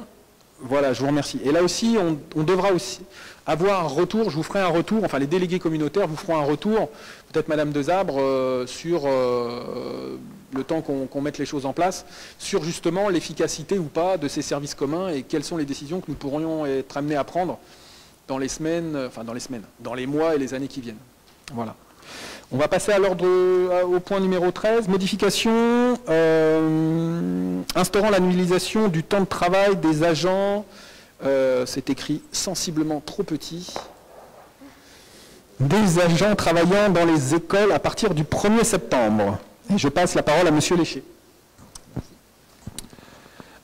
Par délibération en date du 18 décembre 2018, le Conseil municipal, après avis du comité technique, a instauré l'annualisation du temps de travail des agents travaillant dans les écoles maternelles, et ce, à compter du 1er janvier 2019. Cette annualisation a été mise en place afin de renforcer pendant la période scolaire l'entretien dans les écoles maternelles pour maintenir une hygiène satisfaisante et régulière. L'agent réalise donc un temps de travail plus important sur le temps scolaire et bénéficie mensuellement de la même rémunération, y compris pendant les périodes d'inactivité. L'emploi du temps a alors été établi sur un cycle de travail hebdomadaire de 5 jours. Cependant, cette organisation n'apporte pas entière satisfaction. En effet, les agents se retrouvent à travailler seuls le matin durant le temps de garderie. Ce travail isolé le matin vient amoindrir la sécurité tant des élèves que du personnel. Aussi, afin que ces agents ne soient plus en travail isolé, il est proposé de les placer sur un cycle hebdomadaire de travail de 4 jours. Les heures effectuées le mercredi matin pourront être ainsi réparties sur les tranches horaires durant lesquelles les agents se retrouvaient seuls afin de créer des binômes de travail. Les autres principes de mise en œuvre définis dans les délibérations du 18 décembre 2018 restent inchangés. Ce dossier a été présenté en comité technique lors de la séance du 25 août 2020. C'est pourquoi je vous propose d'approuver la modification de la délibération du 18 décembre 2018 en annualisant les agents travaillant dans les écoles maternelles sur un cycle hebdomadaire de 4 jours et non plus de 5 jours, afin de limiter le travail isolé à compter du 1er septembre 2020. Donc cette délibération s'inscrit dans la volonté, là aussi, de donner, si ce n'est du confort, en tout cas une stabilité à un certain nombre d'agents. Alors c'est toujours difficile dans la période, dans la mesure de nos moyens. Nous allons essayer, et je crois que c'est aussi l'objectif, ou en tout cas de la prochaine délibération, c'est de faire en sorte que les agents, quel que soit leur niveau d'intervention au niveau municipal, puissent jouir de conditions de travail les meilleures, et notamment l'annualisation pour un certain nombre de nos personnels était quelque chose de demandé, et parce que ça permet d'avoir de la visibilité sur l'ensemble de l'année et non pas d'avoir des coupures. Et puis, comme l'a dit M. Léché, l'efficacité, notamment le matin, grâce à cette délibération, sera plus grande. Nous n'aurons plus d'agents isolés, ce qui est quelquefois un peu problématique. Notamment en réception de gamins. Il y a beaucoup de gamins qui arrivent très tôt le matin, comme ça. Et puis, ça nous donnera de la profondeur par rapport à d'éventuelles modifications que nous serions amenés à apporter dans le futur, quoi.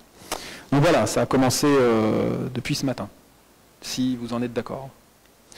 Y a-t-il des questions? Ben non, on ne l'a pas fait encore ce matin, quoi.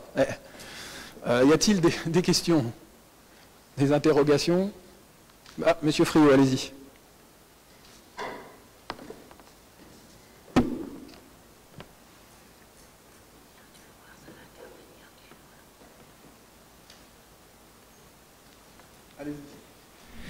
Bonsoir tout le monde.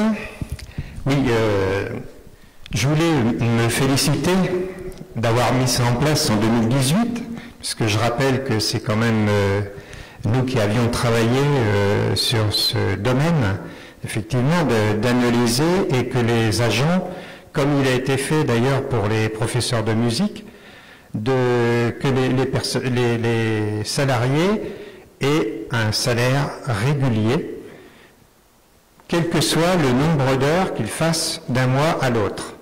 Voilà. Donc,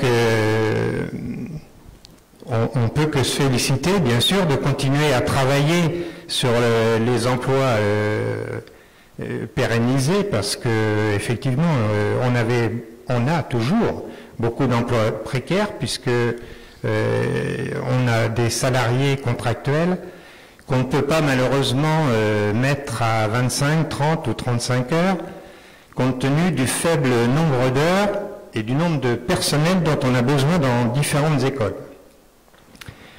Alors ma question, c'est vous allez recruter des personnels supplémentaires, puisque l'entretien, il faudra les horaires qui étaient faits le mercredi vont être cumulés sur 4 jours maintenant.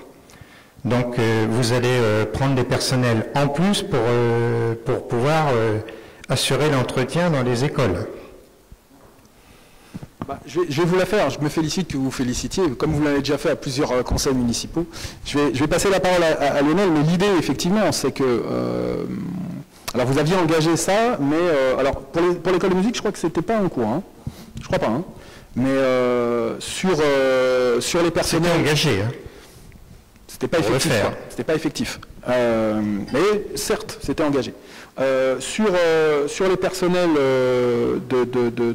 des écoles en particulier pour le ménage, je pense qu'effectivement, il va nous falloir réfléchir. Alors, période Covid en particulier, quoi. Donc on a mis en place, et je remercie d'ailleurs tous les agents, j'en profite, tous les agents intervenant dans les écoles, mais au-delà de ça, l'ensemble des personnels municipaux pour le travail qu'ils ont pu faire pendant la période de Covid, pendant le déconfinement, et puis là encore plus parce que l'anxiété est présente. Après, sur le recrutement, moi je pense qu'effectivement, à terme, il va falloir se poser la question de mettre le personnel là où il faut, recruter sans doute. Donc il va falloir qu'on en discute, parce que je ne suis pas, et je crois l'avoir dit dans les dernières années, je ne suis pas, contrairement peut-être à certains, et je crois que c'est partagé par la majorité municipale, nous considérons que le personnel municipal est une richesse pour les Voseliens, et c'est pas en soi un coût, quoi.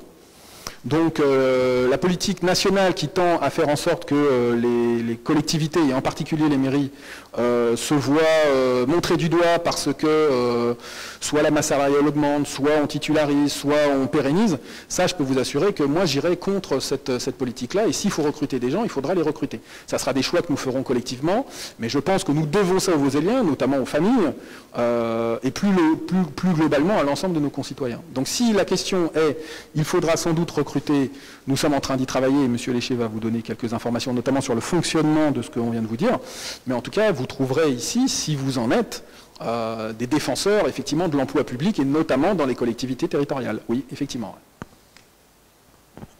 Oui, simplement, sur la pérennisation, je pense qu'on n'a pas la même lecture de la pérennisation. Quand on parle de pérennisation du périscolaire avec des contrats qui commencent le 1er septembre, qui s'arrêtent aux vacances scolaires, qui reprennent après les vacances scolaires, pour nous, ce n'est pas des emplois pérennes. Quand on parle de pérennisation, même si c'est des emplois à 17h25, puisqu'on n'est pas sur des 35 heures, effectivement, c'est compliqué d'avoir du personnel sur le périscolaire à temps plein, mais on va travailler, on vous le présentera rapidement, mais à partir du 1er janvier, avec une annualisation, c'est-à-dire que ce personnel sera rémunéré sur 12 mois, et pas sur 1 mois, 15 jours de chômage, 3 semaines de travail, et ainsi de suite. La pérennisation, on n'a pas la même définition. Mais on est en train d'y travailler. Vous parliez des profs de l'école de musique, leur contrat, c'était septembre à juin, c'est pas une pérennisation annuel.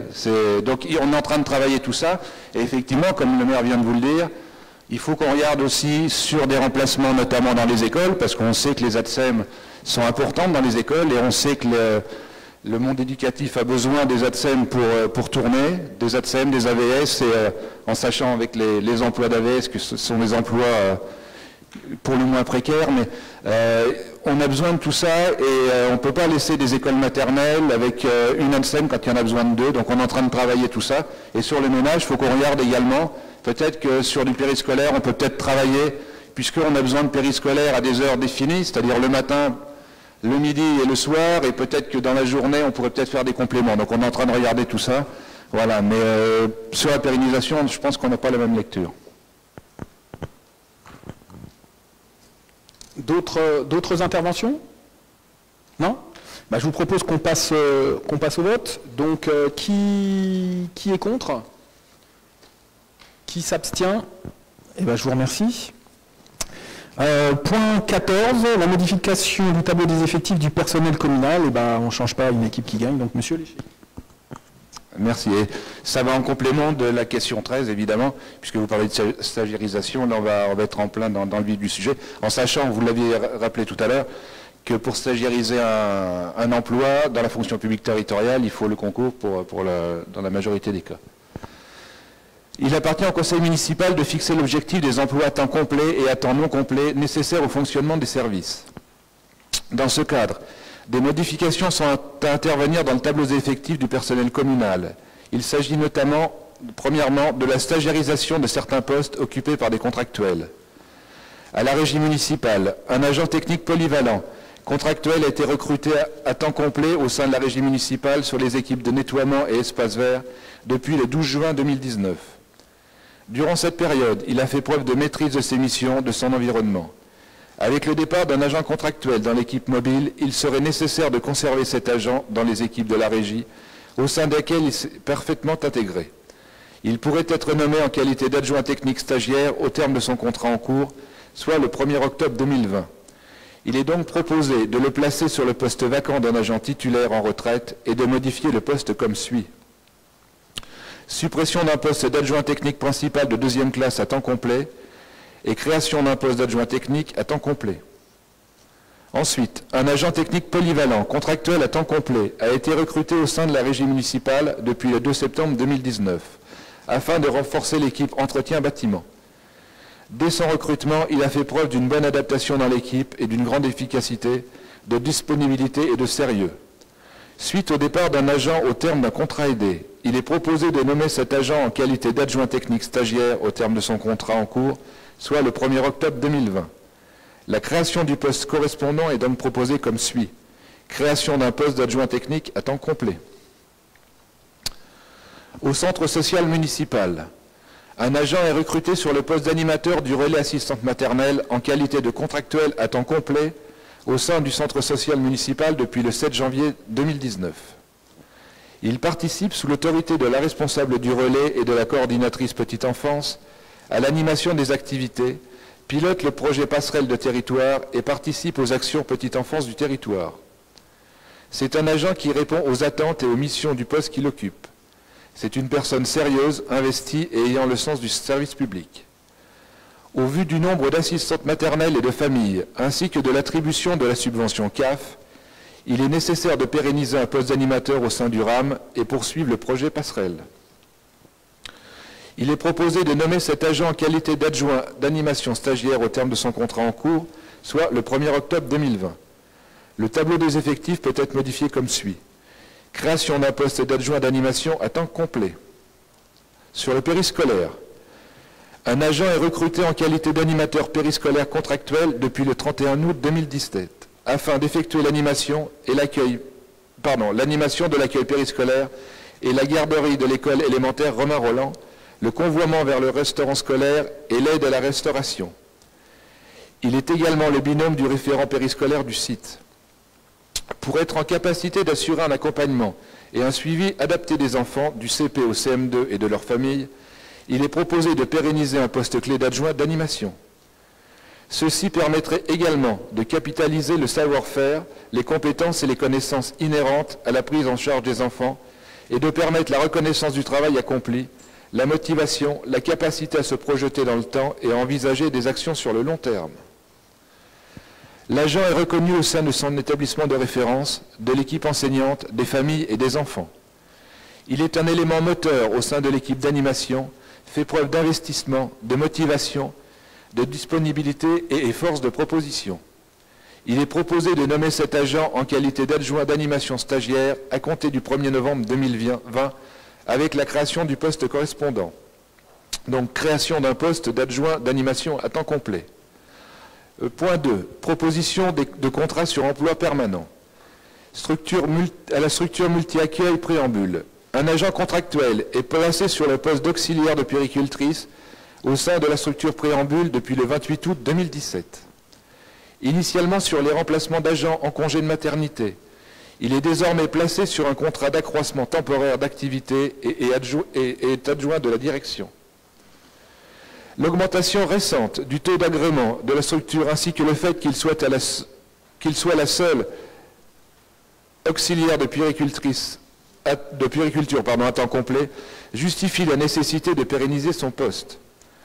Ainsi, il pourrait être envisagé de créer son poste au tableau des effectifs pour pouvoir le placer sur ce dernier. Dans l'attente de l'obtention d'un concours, l'agent peut être placé sur l'emploi permanent via un contrat d'une durée de 3 ans renouvelable une fois. À terme, un CDI pourra être proposé si l'agent n'a pas obtenu le concours de la fonction publique. Il peut être procédé à la création du poste correspondant à compter du 1er novembre 2020. Donc création d'un poste d'auxiliaire de puériculture principale de 2e classe à temps complet. Ensuite, au service des ressources humaines. Un agent contractuel est dans la collectivité depuis le 4 septembre 2017. D'abord en contrat d'apprentissage durant 1 an dans le cadre d'un master management et administration publique, il est depuis le 1er septembre 2018 sur un contrat d'accroissement temporaire d'activité sur le poste de chargé de projet RH et des contractuels au sein du service des ressources humaines. Elle effectue des missions pérennes du service comme la gestion des contractuels, le suivi des entretiens professionnels et de la prime de fin d'année ou encore la gestion des projets RH en collaboration avec la DRH, le RIF7, l'annualisation, les 37h30, le télétravail, etc., ce qui justifie la nécessité de pérenniser son poste. Ainsi, il pourrait être envisagé de créer son poste au tableau des effectifs pour pouvoir la placer sur ce dernier. Dans l'attente de l'obtention d'un concours, l'agent peut être placé sur l'emploi permanent via un contrat d'une durée de 3 ans renouvelable une fois. À terme, un CDI pourra être proposé si l'agent n'a pas obtenu le concours de la fonction publique. Il peut être procédé à la création du poste correspondant à compter du 1er novembre 2020, donc création d'un poste de rédacteur à temps complet.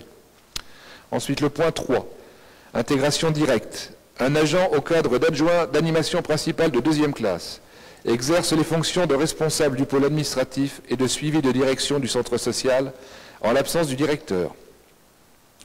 Suite à sa demande et considérant ses fonctions administratives et de management, l'agent pourrait intégrer la filière administrative au grade d'adjoint administratif principal de 2e classe. Il est donc proposé de procéder à la modification du poste suivant afin que son grade soit en adéquation avec ses fonctions, soit à compter du 1er octobre 2020. Suppression d'un poste d'adjoint d'animation principale de 2e classe à temps complet et création d'un poste d'adjoint administratif principal de 2e classe à temps complet. Ensuite, le point 4. Recrutement, structure multi-accueil préambule.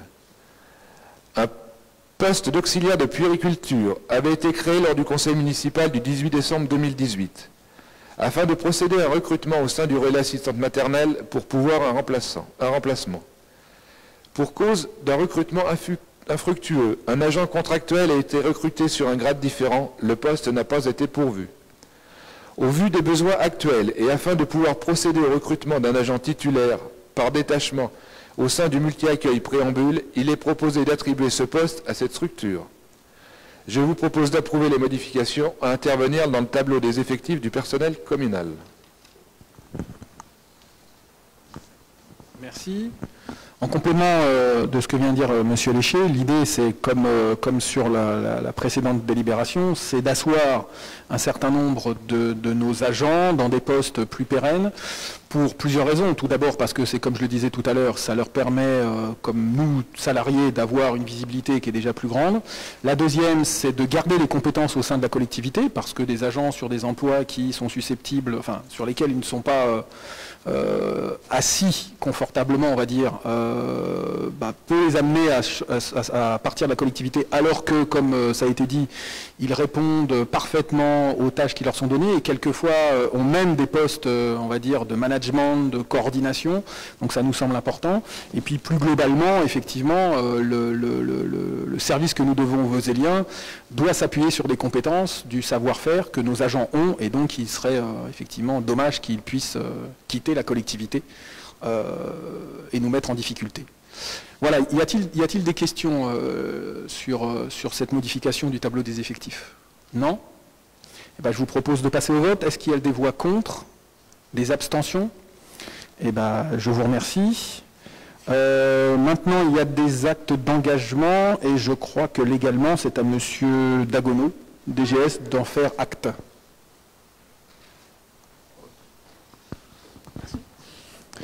Alors, 4 actes d'engagement ont été souscrits par le maire en vertu de la délégation donnée par le conseil municipal. Il s'agit notamment du marché portant sur l'aménagement du chemin de Cheny concernant le lot numéro 1 VRD passé avec la SAS Eurovia BFC de Verne-Vézel pour un montant de 199 914,42 € hors taxe.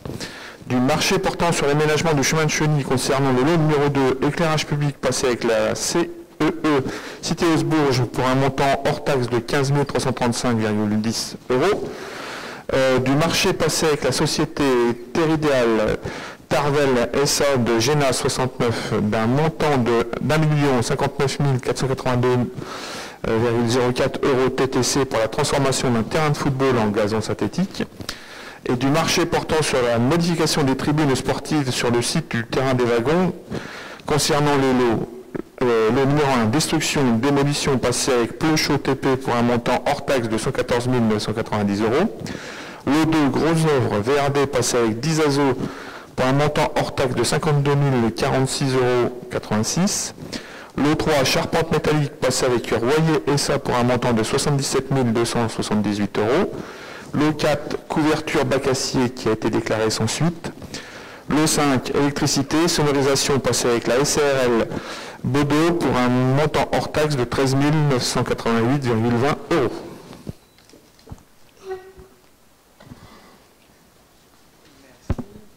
Et je ne crois pas me tromper en me disant que le lot 4, finalement, mais c'était trop tard par rapport à l'envoi de vos documents, le lot 4 a été attribué à l'entreprise Royer, donc celle qui s'occupe déjà de la charpente métallique. Voilà, ce qui crée une cohérence par rapport à ça. Y a-t-il des questions par rapport à ces actes d'engagement? Non? Je vous remercie. Avant de clore ce conseil, je voulais vous donner quelques informations, si vous me le permettez. Tout d'abord, sur vos tables, vous avez reçu l'invitation pour la fête de la Libération, donc qui va se dérouler samedi et dimanche. Vous avez également reçu un document que nous souhaitons diffuser auprès de l'ensemble des Vauséliens. Donc j'ai souhaité que ce soit les élus qui puissent participer à cette distribution pour aller au contact à nouveau des gens. Donc la distribution a déjà commencé, mais si certains d'entre vous veulent y participer, je vous propose de vous rapprocher de Monsieur Léché pour que vous puissiez participer. Alors bon, il reste quand même quelques jours. Donc en tout cas, vous êtes tous les bienvenus pour participer à cette distribution. Dans ce document, vous avez les principaux événements de la fête de la Libération.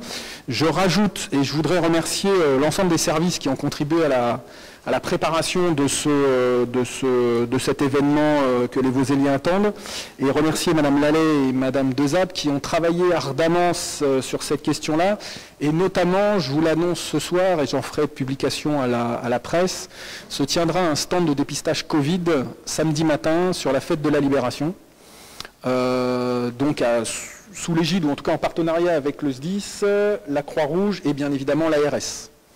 Donc, je me rapprocherai de M. Casimir et du JDC pour faire un article là-dessus. Ça sera mis sur le site internet de la ville. Et donc, ce sera effectivement de 9h à 13h, comme vous avez pu le voir. Donc, je crois que c'est une attente de nos concitoyens, même si ce n'est pas la panacée absolue. Je pense que c'est important que les actes de sensibilisation puissent être faits. Et à ce titre-là, j'espère que nous pourrons, dans les jours qui viennent, dans les semaines qui viennent, là aussi faire, dans un cadre qui reste à définir, des actions de sensibilisation en direction des gestes, enfin, pour les gestes barrières, parce qu'on s'aperçoit également qu'un certain nombre de nos concitoyens, même s'ils ont en tête ces gestes barrières, se laver les mains, mettre le masque, etc., ne le font pas forcément de la façon la plus efficace possible. Donc il me semble important d'essayer de mettre ça en place. Et donc ça sera aussi l'occasion samedi avec la Croix-Rouge de sensibiliser l'ensemble des gens qui seront sur la fête. Je vous informe aussi que j'ai pris un arrêté pour rendre obligatoire le masque sur le périmètre de la fête de la Libération. et que effectivement le travail que les services avec Madame Lallet et Madame Desabre ont fait consistera, en accord avec les préconisations de l'ARS, à mettre en place un sens de circulation, à mise à disposition dans l'ensemble des entrées de la fête de la Libération qui se déroulera traditionnellement sur la place de l'église de la Cité, du gel hydroalcoolique et là aussi une prévention spécifique sur le masque.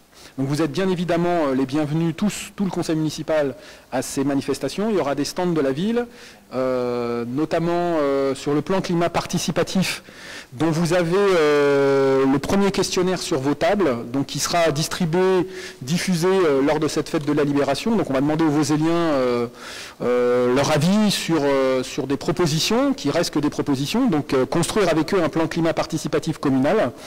Et donc là aussi, il y aura publicité de ces choses-là sur le site internet de la ville, et les gens, à terme, pourront aussi le remplir directement via Internet. Et il y aura un travail spécifique parce qu'on s'est rendu compte dans cette période difficile que tout le monde n'avait pas accès à Internet, que même ceux qui avaient accès avaient peut-être des difficultés à utiliser l'outil. Donc là aussi, on est en train de réfléchir à comment on peut toucher toutes ces personnes qui sont un peu éloignées de la chose informatique pour qu'ils puissent participer activement à l'élaboration de ce plan. Donc voilà, et puis il y aura également un stand dédié au... Si ce n'est le lancement, mais en tout cas, voilà, le lancement d'une année que nous voulons en direction des 100 ans de la Cité. Donc je vais recevoir incessamment sous peu les associations qui s'étaient engagées dans cette démarche-là, pour voir avec eux et avec l'ensemble des associations vaucéliennes, et puis je l'espère avec l'ensemble des Vaucéliens, comment nous allons pouvoir jalonner cette année jusqu'en juin 2021 d'un certain nombre d'actions autour des 100 ans de la Cité, et qui se termineront par ce qui aurait dû avoir lieu en juin 2020, c'est-à-dire les 100 ans de la SAV Omnisport aussi, quoi. Donc un certain nombre d'événements vont jalonner cette année. Nous commençons samedi et dimanche par la tenue d'un stand, la distribution d'un certain nombre d'éléments autour de cette histoire riche et variée. Et puis je vous invite, dans le cadre de ces 100 ans, nous allons inaugurer une plaque, rue Louis Fouchère à 15h, je crois, avenue Louis Fouchère à 15h, une plaque de rue rappelant les plaques d'autrefois, avec les noms à la création de la cité, et l'objectif c'est que cette première plaque, on fasse des petits avec cette première plaque, et que nous puissions sur l'ensemble de la cité, en doublon des actuelles plaques de ville, les plaques de rue, mettre des plaques historiques pour rappeler aux gens quels étaient les noms de la cité, quoi. Et je vous invite également, dans le cadre de ces 100 ans, à participer à la projection de films anciens à l'UICF, enfin à l'hôtel du Nivernais, des films de la cité des années 50, des années 60, je crois, qui permettent de voir l'évolution de la cité avec tout ce qu'il a pu être fait depuis. Donc je vous invite vivement à y aller, bien sûr en suivant les strictes conditions sanitaires nécessaires et recommandées. Enfin, je sais que c'est un crève-cœur pour grand nombre d'entre vous et des Vaucéliens. Il n'y aura pas de feu d'artifice. Samedi soir. Nous avons été encore en préfecture avec M. Duret jeudi. On en a rediscuté avec Madame la sous-préfète, et effectivement, en regard des conditions de sécheresse et des conditions sanitaires, il ne nous a pas semblé opportun, comme nous l'avions décidé pour le 14 juillet, il ne nous a pas semblé opportun de tenir ce feu d'artifice qui généralement accueille, selon que l'on voit gros ou petit, entre 1500 et 2500 personnes. Et on pouvait imaginer, c'est ce qu'on a dit avec Madame la sous-préfète, que beaucoup de feux d'artifice n'ont pas pu avoir lieu durant ces dernières semaines, ces derniers mois, et que ça aurait pu faire un afflux supplémentaire et qu'on aurait pu approcher dans des conditions de promiscuité entre 3000 et 3500 personnes, ce qui aurait posé de problèmes en position statique. Donc voilà, c'est un crève-cœur. J'espère que nous aurons l'occasion à très court terme, dans des conditions sanitaires beaucoup plus favorables, de tenir un feu d'artifice, voire plusieurs, pour que chacun et chacune retrouve ce moment important. Voilà ce que j'avais à vous dire. J'ai une dernière chose à vous dire, si vous me le permettez.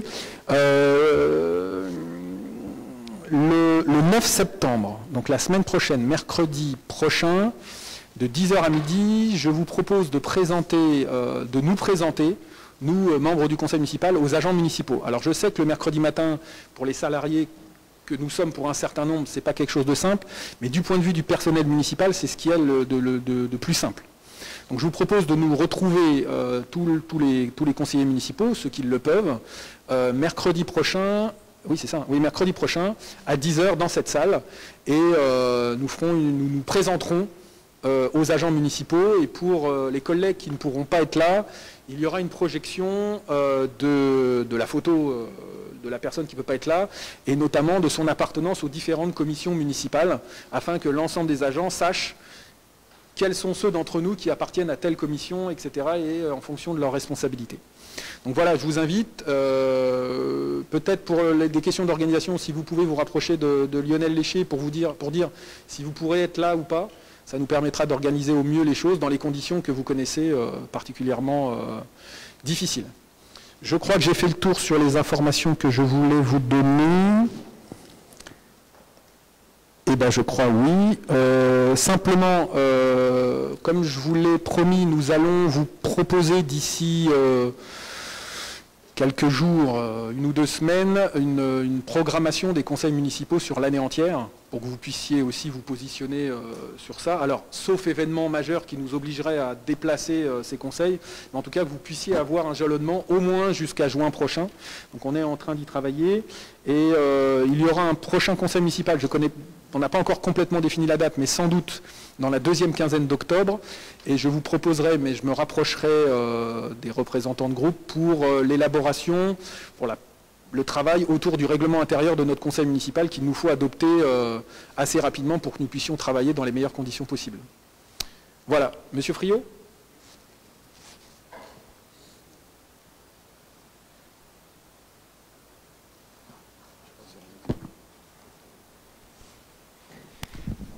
Alors j'avais 2 questions, une observation.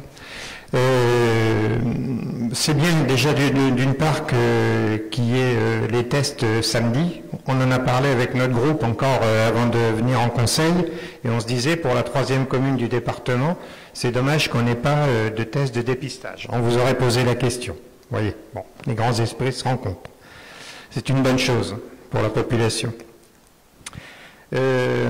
J'avais une question. On a juste effleuré le nom gendarmerie tout à l'heure dans le cadre du projet gendarmerie pour savoir où on en était, puisque à ma connaissance il devait y avoir un lancement de concours d'archi. Donc pour savoir où on en est sur ce dossier, si on avance, parce qu'on nous a assez reproché d'avancer en reculant. Donc voilà. Et puis je voulais aborder les horaires des commissions. On nous a souillé largement, sans polémique, hein, aucune bien sûr. C'était surtout pas nous, quoi. Non, bien sûr. Que l'on colle des commissions à 16h30, 17h, c'était beaucoup trop tôt dans la journée. Là, on s'est retrouvé en plein mois d'août avec une commission à 15h, en plein après-midi. Dommage. Moi, j'avais des choses de prévues, d'organiser. Je pense qu'il y en a d'autres. J'aurais pu, si elle avait été à 16h30, par exemple, il n'y avait pas de souci. C'est bien dommage. Je me suis rendu compte dans le compte-rendu qu'il y avait seulement 6 élus sur 13 qui siègent en commission.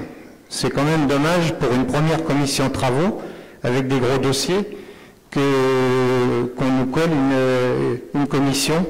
Donc si on pouvait au moins la reculer légèrement dans le temps, je ne demande pas à ce que ce soit à 18h, hein, mais voilà, je tenais à poser cette question. Merci. Alors je vais commencer par la deuxième question. Effectivement, c'est un travail qu'il faut que nous fassions dans la mise en place des commissions pour que, au maximum, les commissions, mais ça c'est aux adjoints aussi, d'organiser le fonctionnement des commissions avec l'ensemble des conseillers municipaux qui travaillent dedans, pour faire en sorte qu'au maximum nous puissions travailler dans des bonnes conditions. Donc ils en ont conscience. Eux-mêmes, pour la plupart, sont salariés, donc ce n'est pas des choses qui sont simples. Donc là, je dois vous avouer que sur les 2 mois, juillet-août, ça a été un tout petit peu compliqué à organiser parce que la situation était compliquée. Donc je serai attentif et je pense que l'ensemble des adjoints sera attentif à cette question-là. Mais je vous rassure, Monsieur Friot, nous ne ferons pas de commission à 10h du matin. Comme ça a pu éventuellement être le cas par le passé. Voilà. Sur la gendarmerie, alors je vous ai dit tout à l'heure que nous étions en préfecture avec M. Duret. Donc nous avons rencontré le colonel de gendarmerie une première fois, au début du fin juillet, début août, quelque chose comme ça. Et puis nous avons effectivement rencontré la sous-préfète vendredi avec le colonel de gendarmerie. Donc nous nous sommes mis d'accord sur le fait qu'il était indispensable que la gendarmerie puisse se faire à Varennes-Vauzelles dans les meilleures conditions. Et nous nous sommes mis d'accord aussi sur les contraintes qui étaient les nôtres, et notamment sur les questionnements que nous avions sur, non pas la construction en tant que telle, mais sur le suivi et sur la gestion du bail dans les années après construction. Et donc la sous-préfète ainsi que le colonel de gendarmerie en ont bien avoué, et donc nous allons engager un travail sur la question du bail. Mais je vous rassure, nous avons lancé le concours d'architecte. Nous allons ou nous avons, je ne sais plus, nous allons, à quelques jours près, sachant que là aussi, la discussion que nous avons pu avoir avec la préfète, enfin la sous-préfète, excusez-moi, et le colonel de gendarmerie a été franc et constructif. Je leur ai dit que je trouvais un peu fort de café que ça soit la commune seule qui porte la construction d'une gendarmerie. Bon, ils en ont convenu, mais ils ont dit que ce n'est pas de leur faute. Mais néanmoins, je pense que dans la situation que nous connaissons, notamment en France et par ailleurs, la sécurité publique est aussi une fonction régalienne de l'État.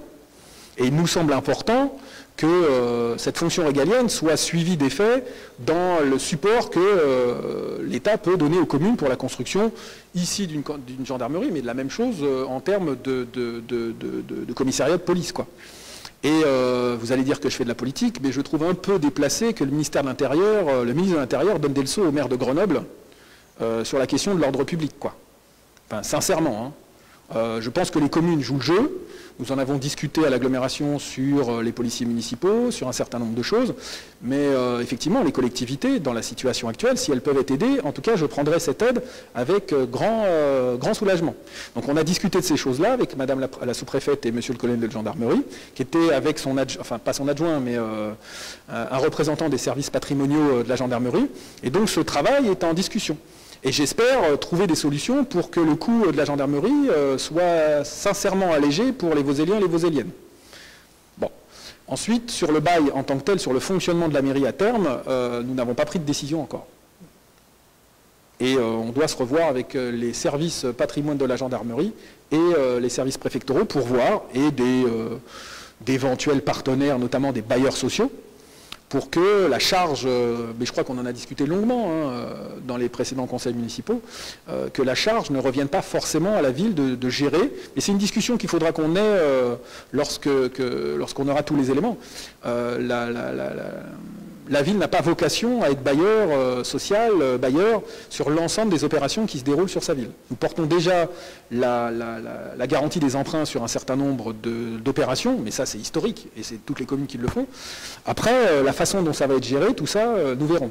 En tout cas, on a dit aussi à Madame la sous-préfète et au colonel de gendarmerie que pour nous, il était hors de question de construire une gendarmerie qui ne s'inscrivait pas dans les dispositifs les plus pointus en termes de transition écologique, quoi. Et elle a entendu ça, et elle a dit qu'elle allait faire un travail pour essayer, je ne dis pas que ça va aboutir, mais pour essayer aussi de nous accompagner de ce point de vue-là, parce que si nous voulons faire de Varennes-Vauzelles une ville en pointe sur la transition écologique, ça passe aussi par les bâtiments publics. Et donc dans ce cadre-là, nous allons sans doute, le concours d'architecte donnera ce qu'il donnera, hein. Mais en tout cas, sur le cahier des charges tel qu'on a pu en discuter, nous allons mettre un point assez fort sur ces questions-là, et pour voir jusqu'où, notamment sur les bâtiments d'habitation, sur la partie technique, c'est beaucoup plus compliqué. La partie technique, c'est les zones de réception des citoyens, sur les locaux de service, c'est plus compliqué parce qu'il y a des obligations très très spécifiques. Par contre, sur la partie habitation, donc qui va recevoir les gendarmes, on doit faire un travail, si ce n'est exemplaire, en tout cas qui se veut exemplaire en termes de transition écologique. Donc voilà où nous en sommes, et vous pouvez rassurer les uns et les autres sur la volonté de Varennes-Vauzelles de faire une gendarmerie, mais avec un concours bien compris de l'État, qui est en responsabilité de la sécurité publique. Voilà. D'autres questions ? je crois que je vous ai tout dit de ce que je devais vous dire, mais Madame Robin-Chauveau ?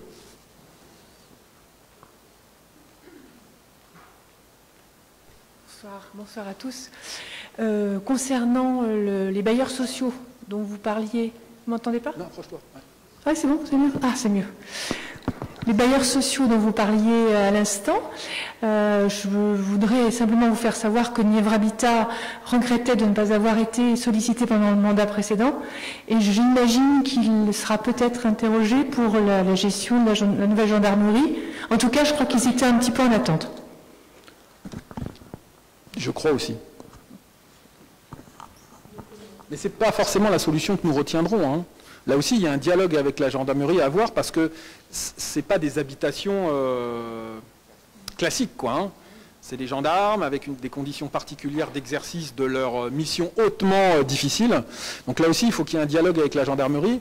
La gendarmerie préférait, et je peux la comprendre, qu'elle soit directement en lien avec la collectivité. Moi, je n'ai pas exclu cette chose-là. Il faut que ce soit un débat entre nous et puis qu'on puisse aller sur la meilleure solution, et pour les Voséliens et les Voséliennes, pour la collectivité, la gendarmerie dans leurs conditions de travail, et puis plus globalement, l'ensemble des communes qui sont sous l'activité de cette brigade de gendarmerie, quoi. Monsieur Garnier ? Pour compléter ce qui a été dit, je crois savoir que Nièvre Habitat a géré la gendarmerie de Cosne-sur-Loire. Donc ça montre bien qu'il y a peut-être quelque chose à faire en la matière. Voilà. Je n'ai pas autorité là-dessus. Je vais laisser la parole à Monsieur Duret qui en Je crois que si, j'étais administrateur de Nièvre Habitat et je crois que Nièvre Habitat a travaillé sur la gendarmerie de Cosne-sur-Loire. Voilà. Mais c'est juste pour information, enfin c'est pour compléter ce qu'on disait, c'est que c'est peut-être aussi important que les bailleurs sociaux du département soient effectivement consultés lorsqu'il y a des projets sur une ville. Et Nièvre Habitat, je crois, est effectivement partie prenante sur Cosne, il me semble, Jean-Louis. Alors ça se peut simplement pour dire que les réunions que nous avons eues avec la gendarmerie se sont parfaitement passées, et on a des très bons rapports, et d'ailleurs il y a un nouveau chef de brigade sur Varennes-Vauzelles, je crois que Mme Desab l'a rencontré, donc j'espère qu'il pourra nous faire l'honneur dimanche de passer... samedi ? Plutôt non, dimanche ? Dimanche pour la cérémonie, donc à laquelle vous êtes bien évidemment invité. Oui, Nièvre Habitat a participé à la construction de plusieurs gendarmeries. J'étais encore présent dans l'établissement, notamment on avait fait Prémery, La Machine, Clamcy, Dorne et La Charité. Concernant Cosne, c'est fort possible, mais alors peut-être en tant que maître d'ouvrage délégué exclusivement, pas en tant que propriétaire. Bon, je me renseignerai. Je me renseignerai, je connais quelqu'un comme toi qui a vécu là-bas à Cosne, donc je me renseignerai. Si vous en êtes d'accord, on va clore ce conseil municipal. Y a-t-il d'autres questions ? Madame Graillot.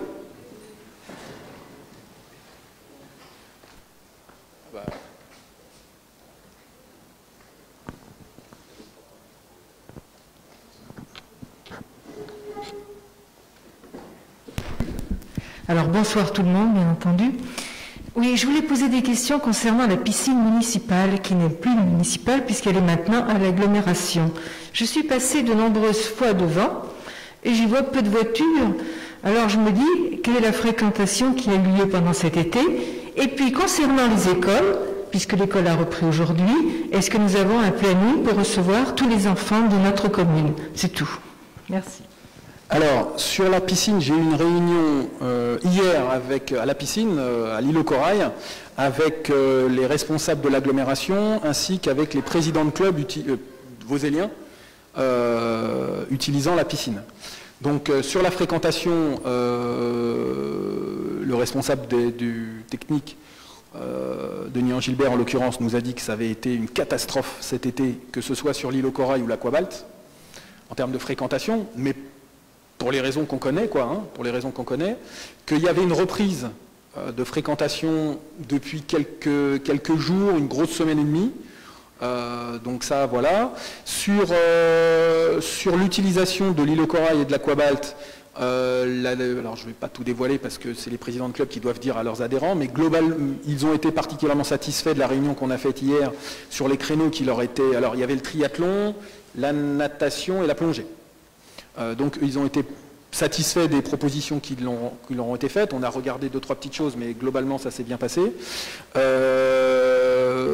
Moi je n'étais pas présent, mais Denis Gilbert m'a dit qu'il y avait une réunion le matin même avec... alors, je crois que c'est l'inspectrice d'EPS, l'inspectrice départementale d'EPS, quelque chose comme ça.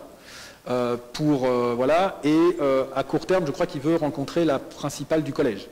Je ne crois pas que ça a été fait avec le collège, mais je dis peut-être une bêtise. Et globalement, m'a-t-il dit, tout s'est bien passé. Je pense que alors, là aussi, sur le protocole, il y a un protocole qui a été mis en place dans les piscines. Il a particulièrement bien fonctionné. Il a été très restrictif au début et puis il a été allégé. Donc il faut redire aux gens que maintenant, il n'y a plus besoin de s'inscrire sur des créneaux pour aller à la piscine. Le port du bonnet est obligatoire. C'est une question, d'après ce que j'ai compris, qui va être débattue à la commission sport de l'agglomération pour savoir si on maintient ou pas. En tout cas, le port du bonnet apparemment a rafraîchi les ardeurs d'un certain nombre de personnes, mais en termes de fonctionnement de la piscine, ça semble beaucoup plus efficace. Moins de cheveux dans les filtres, etc., etc. Donc bon, il y a une discussion qui doit s'engager là-dessus.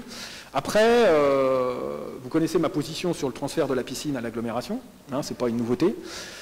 Donc on essaye de faire le mieux pour les Voséliens, les écoles voséliennes, pour les associations voséliennes. Et je serai très attentif avec Manuel de Jésus, j'ai eu une discussion avec lui, pour qu'effectivement les écoles de Varennes-Vauzelles, comme ça a été toujours le cas, puissent avoir un accès, si ce n'est privilégié, en tout cas correspondant à leurs attentes durant le temps scolaire.